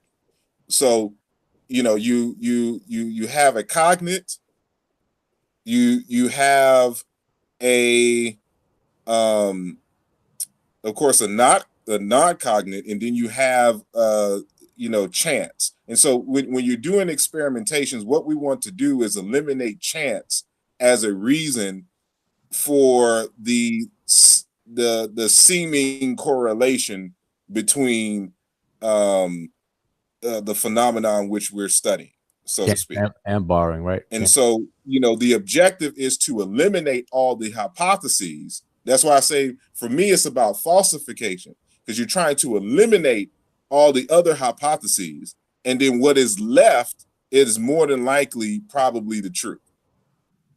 And so if you come in with the expectation that you're falsifying hypotheses, that you're looking to eliminate other possibilities, then what is left, you're confirming a hypothesis, but the aim is to eliminate all these other hypotheses so that only the truth, is what remains.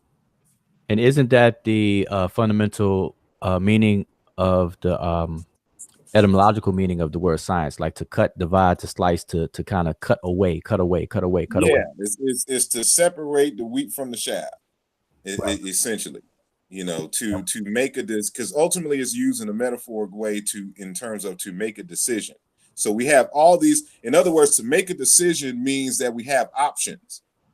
And so you're cutting away all the other options for explaining, this particular phenomenon and its behavior.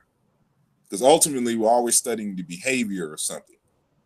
And so again, when I'm looking at it from that standpoint, it helps me, at least in my mind, try to reduce and eliminate confirmation bias, or in a particular type of, and it's hard to kind of do depending on what kind of field that you're in, with certain things, but especially when you're dealing with something like language, because language doesn't have the type of experiments that a physicist would have per se, so you still have experimentations, but it's done in a different way.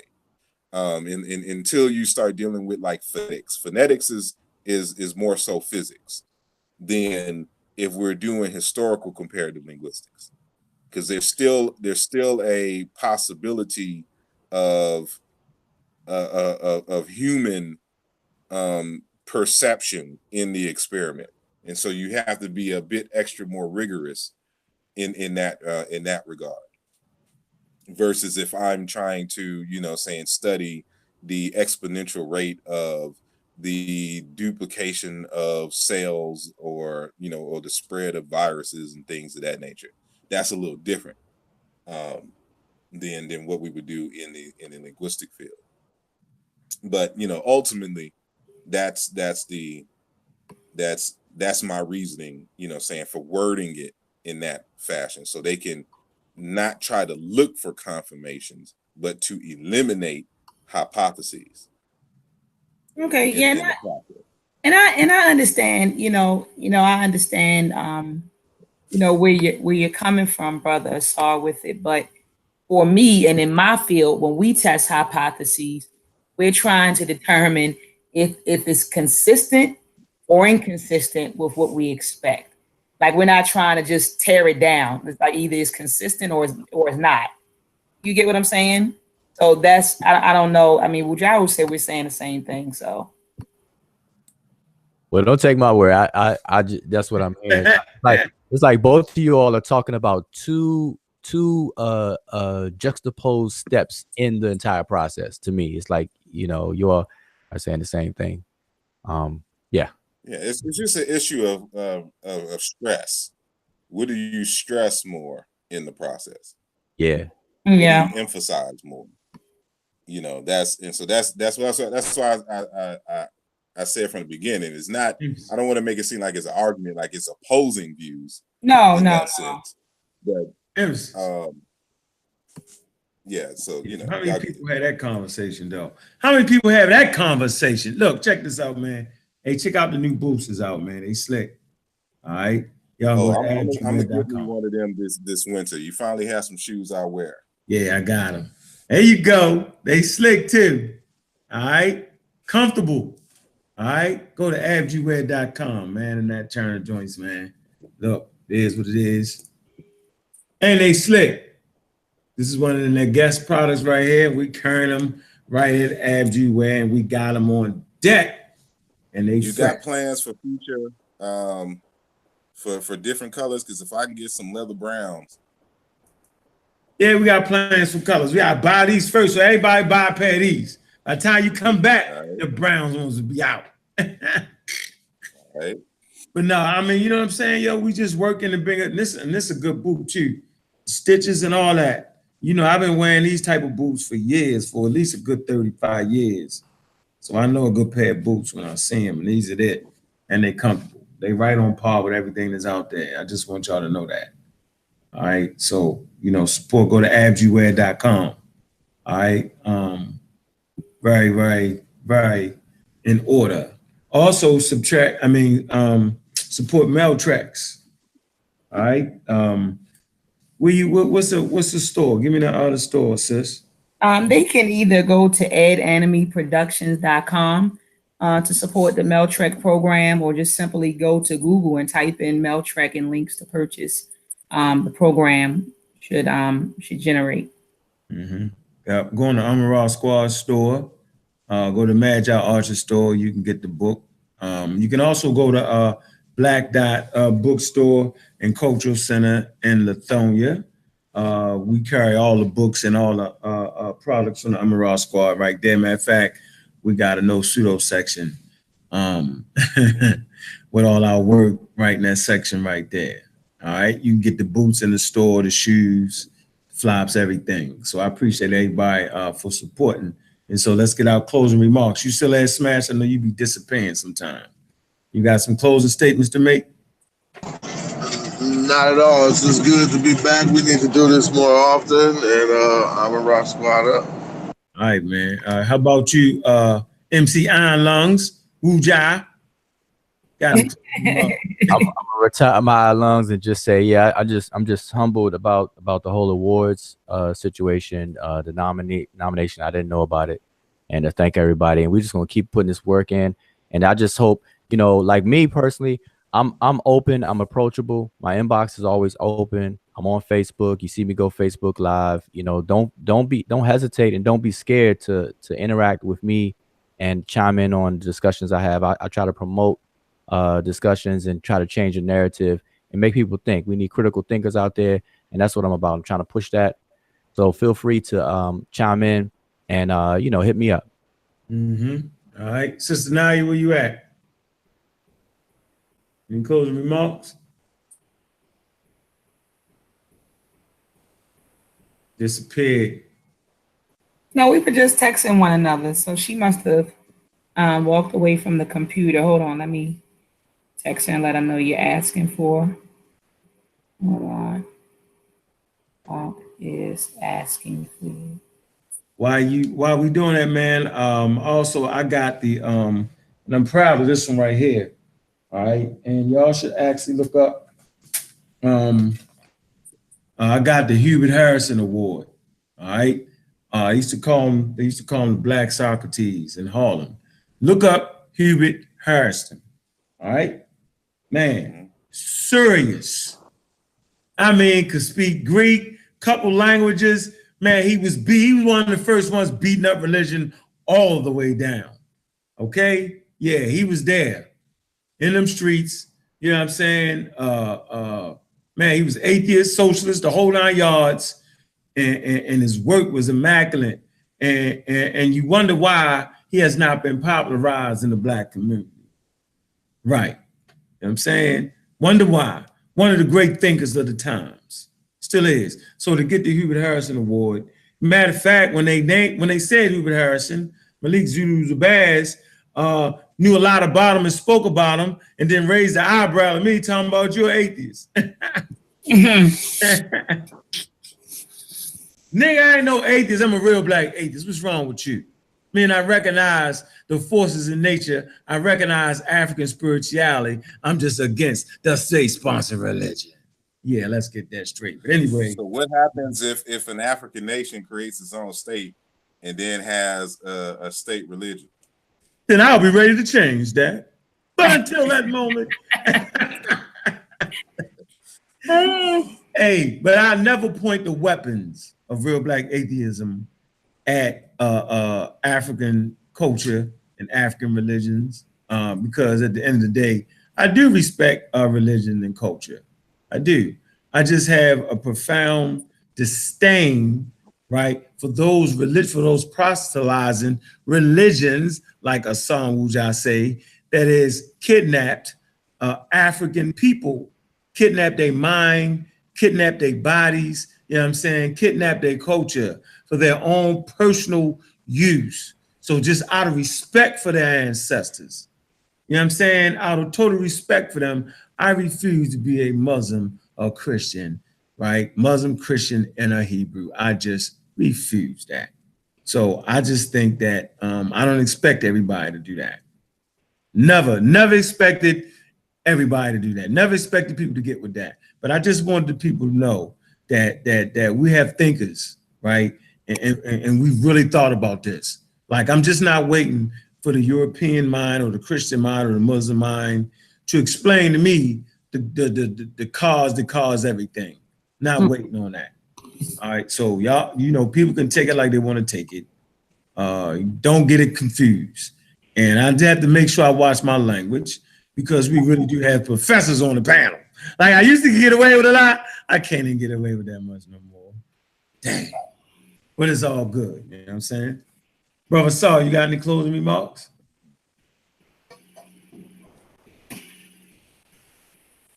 Nope. What'd you say? I said, any closing remarks? What do you say? Peace, love, and happiness. I don't know.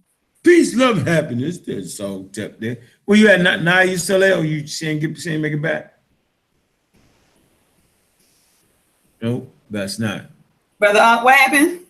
I was saying now, I guess you didn't. I gave you a closing remarks. Did you get yours yet? No, I didn't get mine yet, but I thought you called me. I had stepped away from my computer too. That's why I said, what happened? But, I just want to, again, Brother Ankh, I agree with Brother Wujaru and Brother Asar, man. Gotta thank my squad. I think I thanked you. I thanked Sinetta, thanked everybody, but I have some great minds around me. And I agree with Brother Smash that when, on the squad, we push one another and you can't come half stepping, and if you do come half stepping, somebody's going to pull your slip. And so I just appreciate the people who are around me. I appreciate the minds that are around me. I mean, every time I call Brother Wujaru, and he'll tell you, I'll inbox him, look, brother, I'm looking at some African mathematics and I'm trying to figure out, can you translate this for me or that for me? And, and he's always there. So I do want to thank, my squad members. I also want to thank, Sinetta and the whole conscious community for voting for me. Be on the lookout for Meltrek episode 3. Exploring the Transatlantic Slave Trade Part 1. That should be out in June. Peace and power. Boy, them elbows, I don't like that. I'm gonna let the cat out the bag and let everybody know that Dr. Maya, she hits me up because she's about to build a ancient Egyptian spaceship, so she's trying to get the mathematical secret code. Yeah, I just realized I need to send you that chapter, Dr. Maya. Which chapter, brother? Y'all got me over here cracking up. What chapter, brother? Brother, scientific method on the African origins of the word science. Oh, did you already write it? Yeah, it's already written. I had Dr. Ditka review it. I also have Dr. Bangura at Howard University. This is a brother who has 5 PhDs.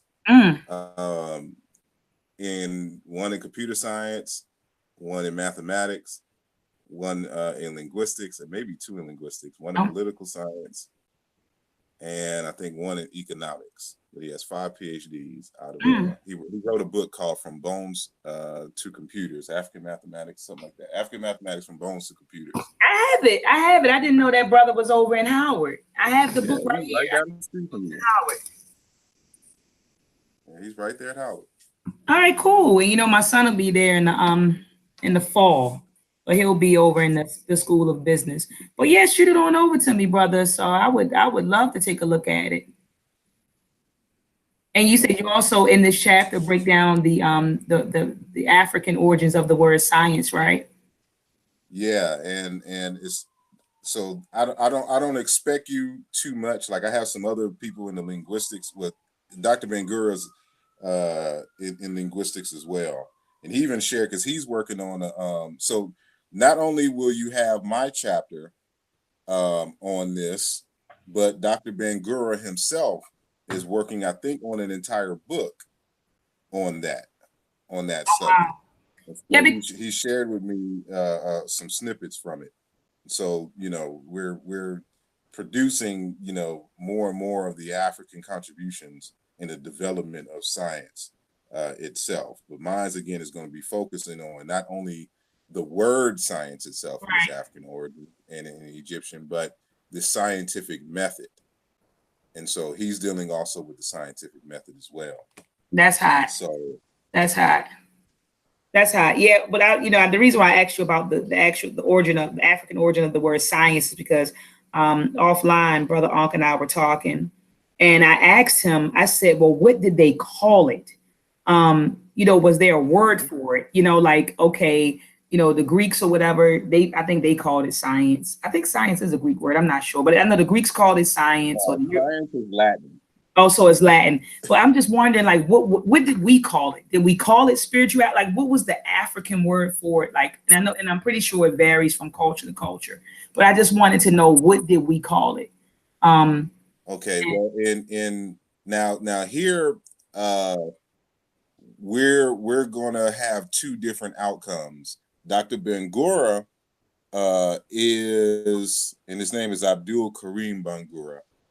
For those who don't know, and he's written a book called African Mathematics from Bones to Computers. He has a whole slew of books, actually, some on research methods, African-centered research methods, and the whole thing. But anyway, so he's arguing that the word that he's using in his text is the word Riki, which means to know.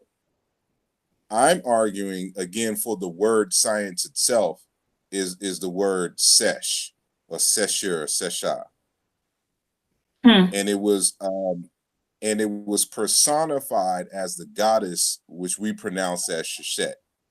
But it's it's really like a S sh R dot T consonant cluster.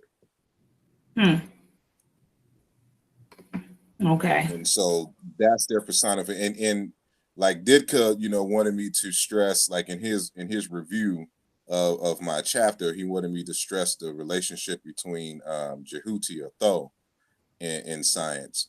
But I replied to him that I wanted to focus on just the word science itself. So when we're dealing with the linguistic aspect of it, you can actually see the word science, which became science in Latin, is the word sisher in Egyptian. And so the Jehuti would be kind of a focus, but the Jehuti is ultimately, and I was thinking about doing a linguistic analysis in my book on Jehuti. I've already done one, but I haven't formally put it together as a chapter or a subsection. But the word Jehuti ultimately comes from a word meaning ear. It's a body part, the ear. And so for the concept of knowing in that respect, as well as a lot of African languages, is on one's ability to listen and comprehend. And so that's not what I wanted to convey when talking about science in general, because in that sense, it's just more so on what somebody says and your ability to listen and regurgitate what was said in terms of knowing. Because again, we're coming from oral traditions where the elders who had information sat there from mouth to ear, told you basically what was going on in the universe. So you spend a lot of your time doing a lot of memorizing. But the word science itself implies something else. That is something that you do. That's why it comes from the word to cut and to divide and separate the options, the other options, the falsehoods, saying from the truths and things of this nature. And it comes and it implies a particular process. And so there's a variation of that word that gives us science that also in the Egyptian language gives us the word for method. And so that's why my focus is on that word versus Riki or Jehuti. Okay. Bam, but based off of the person in the chat room, you don't know what you're talking about. Oh, yeah, I see you right there, Wuja, typing in the chat room with the guy, Easy Bands. Yeah, I'm listening, and he's not making any sense, because even the person who he's citing, in that we should all read, is a brother, Dr. Saimi, who is of the Kalanga ethnic group in Zimbabwe, from Zimbabwe. And so he has done some work comparing some Egyptian words with his Bantu language. And so what he's not realizing, the person in the chat, is that even if we find cognates in other African languages, it's not going to tell us per se how it was specifically pronounced in the ancient Egyptian language. The ancient Egyptian language is not the Karanga language, or Isikaranga or Ichikaranga. And so if we could argue that the Karanga directly comes from ancient Egyptian and is a modern version of it, then you could be closer to the truth. But all Dr. Siemi is doing is find correlations like any other African linguist has done in terms of Mbochi, with Dr. Theophilo Benga, with Wolof, with Shekanta Diop, you know, and Chiluba with myself, of course, and with Dr. Mubabingi Bilolo. You know, these are all, regardless to what we argue, these are still words in these modern African languages. They do not tell you per se how it is exactly pronounced in the ancient Egyptian. And so we use the modern languages to give approximations of how words may have sounded in the ancient Egyptian, or more specifically Middle Egyptian and Late Egyptian, because we know how, for the most part, the words were put together for Coptic because they wrote down the vowels, but that's not the case for the New Kingdom and Middle Egyptian, at least consistently. That we can get a sense of, you know, how these words were pronounced. So anybody who studies the language knows this already. And so he's making points that are not really, he's making points against arguments that aren't even being made. Yes. Okay, that's what I was going to say, because I don't think the brother is familiar with the squad or the things that we, you know, discuss and talk about, because the things he's saying are things that he's almost preaching to the choir, but with the assumption that we don't already talk about it and deal with it. So he's almost talking in opposition to a phantom claim that we never make. And so that just has to be understood. That's why I told him that there's a scientific project underway using historical comparative method as the major tool to compare related African languages to give these approximations on the voweling and the pronunciations of these words. Even then, we won't be 100% sure, and it just gives us, like you said, an estimate and that we can roll with, because all these different African scholars will use their own personal mother tongue, their own language, to compare with Middle Egyptian, and then come away and say the same thing. Like you mentioned, Wolof, Mbochi, Chiluba, and Saswana and everything. I've seen it done on Facebook and everywhere. And every one of those people, not all of them, but some people will then therefore claim that their language is the ancient Egyptian language, when that's just not true. All the time.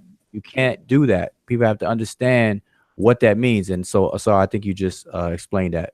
So I hope the brother is listening and understands that he, you know, he's not really in opposition to anything we're saying. But one thing I want him to understand is that regardless of how you pronounce a word, especially with the glyphs, because they represent the skeleton of words, that semantics is not necessarily mutual one-for-one related to that.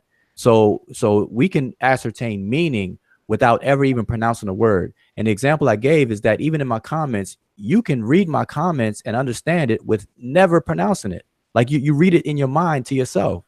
So the ability to read and comprehend versus the ability to pronounce something historically 100% accurate are two totally different things. And that's what people have to understand. Hopefully the brother understands.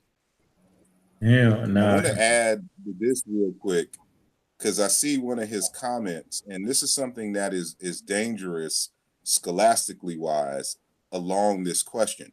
He says, let me go back there. He says, bro, we have the culture still alive from customs, language, etc., as it regards ancient Egyptian. Now, usually when people say something like this, they always want to make it seem as if it is ancient Egyptian culture that is alive. And that's not the case.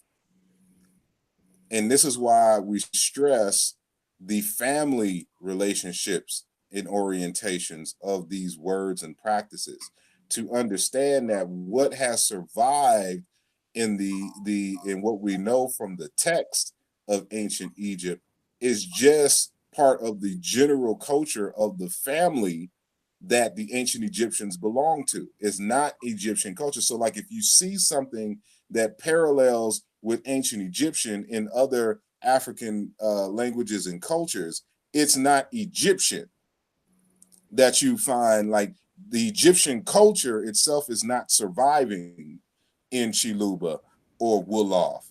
It is the parent culture that survives through all of these, that permeates through all of these separate languages and cultures. And that's something, that's a different type of understanding that a lot of us have to really grasp, and why that conversation about the theory is important to this conversation in terms of, for example, Afro-Asiatic and Niger-Congo, Nilo-Saharan, etc., versus Negro-Egyptian.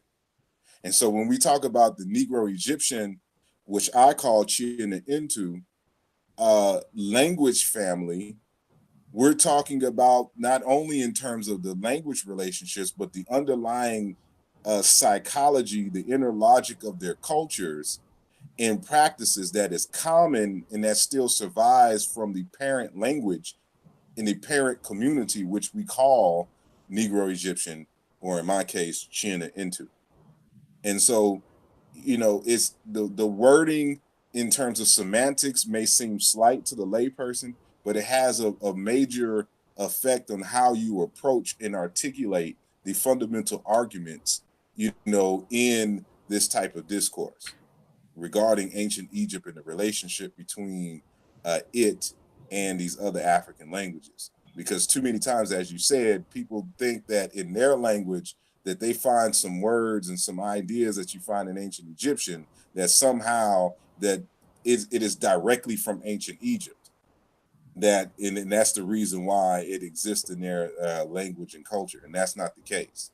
And so we don't want to be Egyptocentric in the sense that we think that everything diffuses from Egypt and that these other languages and cultures across Africa is basically biting from them. And that's not the case at all. He's just saying he still see traces. All right, we can pick this conversation up another. Call your guy up and let's have him on the show and have a conversation. Get that out the way real quick. I think them brothers love the language enough to actually have that conversation with him. Sean, you crazy. You said a pep. Why you say that, Sean? Why you say too much team pep? Is that who we talking to? Is that it? No, what I would suggest the brother, if he's on Facebook, you know, he could join this Seshu Mani Metanetra Facebook group or where we have these types of discussions if you want to continue the conversation. Because I really don't think, you know, I think the brother's just not familiar with the stuff we talk about. And so based on that, that's how the conversation is going. If he understood what we talk about, I don't really think it would be a problem at all. So the brother just come around and chime in on the conversations. I think everything be all good. Yeah, it's all good. Yeah, easy bands, man. Go ahead, get in the group. They love talking about that type thing, man. Y'all be in there for 10 years on this one. All right, but look, check this out, man. We out of here. We're gonna do this on regular occurrences. We're gonna keep it out of thing. You know what I'm saying? Keep the thing unrolling. Keep the information flowing. It's just that, you know, everybody got busy schedules because we actually in them daggone streets doing what we supposed to do, man. So that's, you know, I'm a raw squad up, y'all. Black African Power, man. Peace, and we out.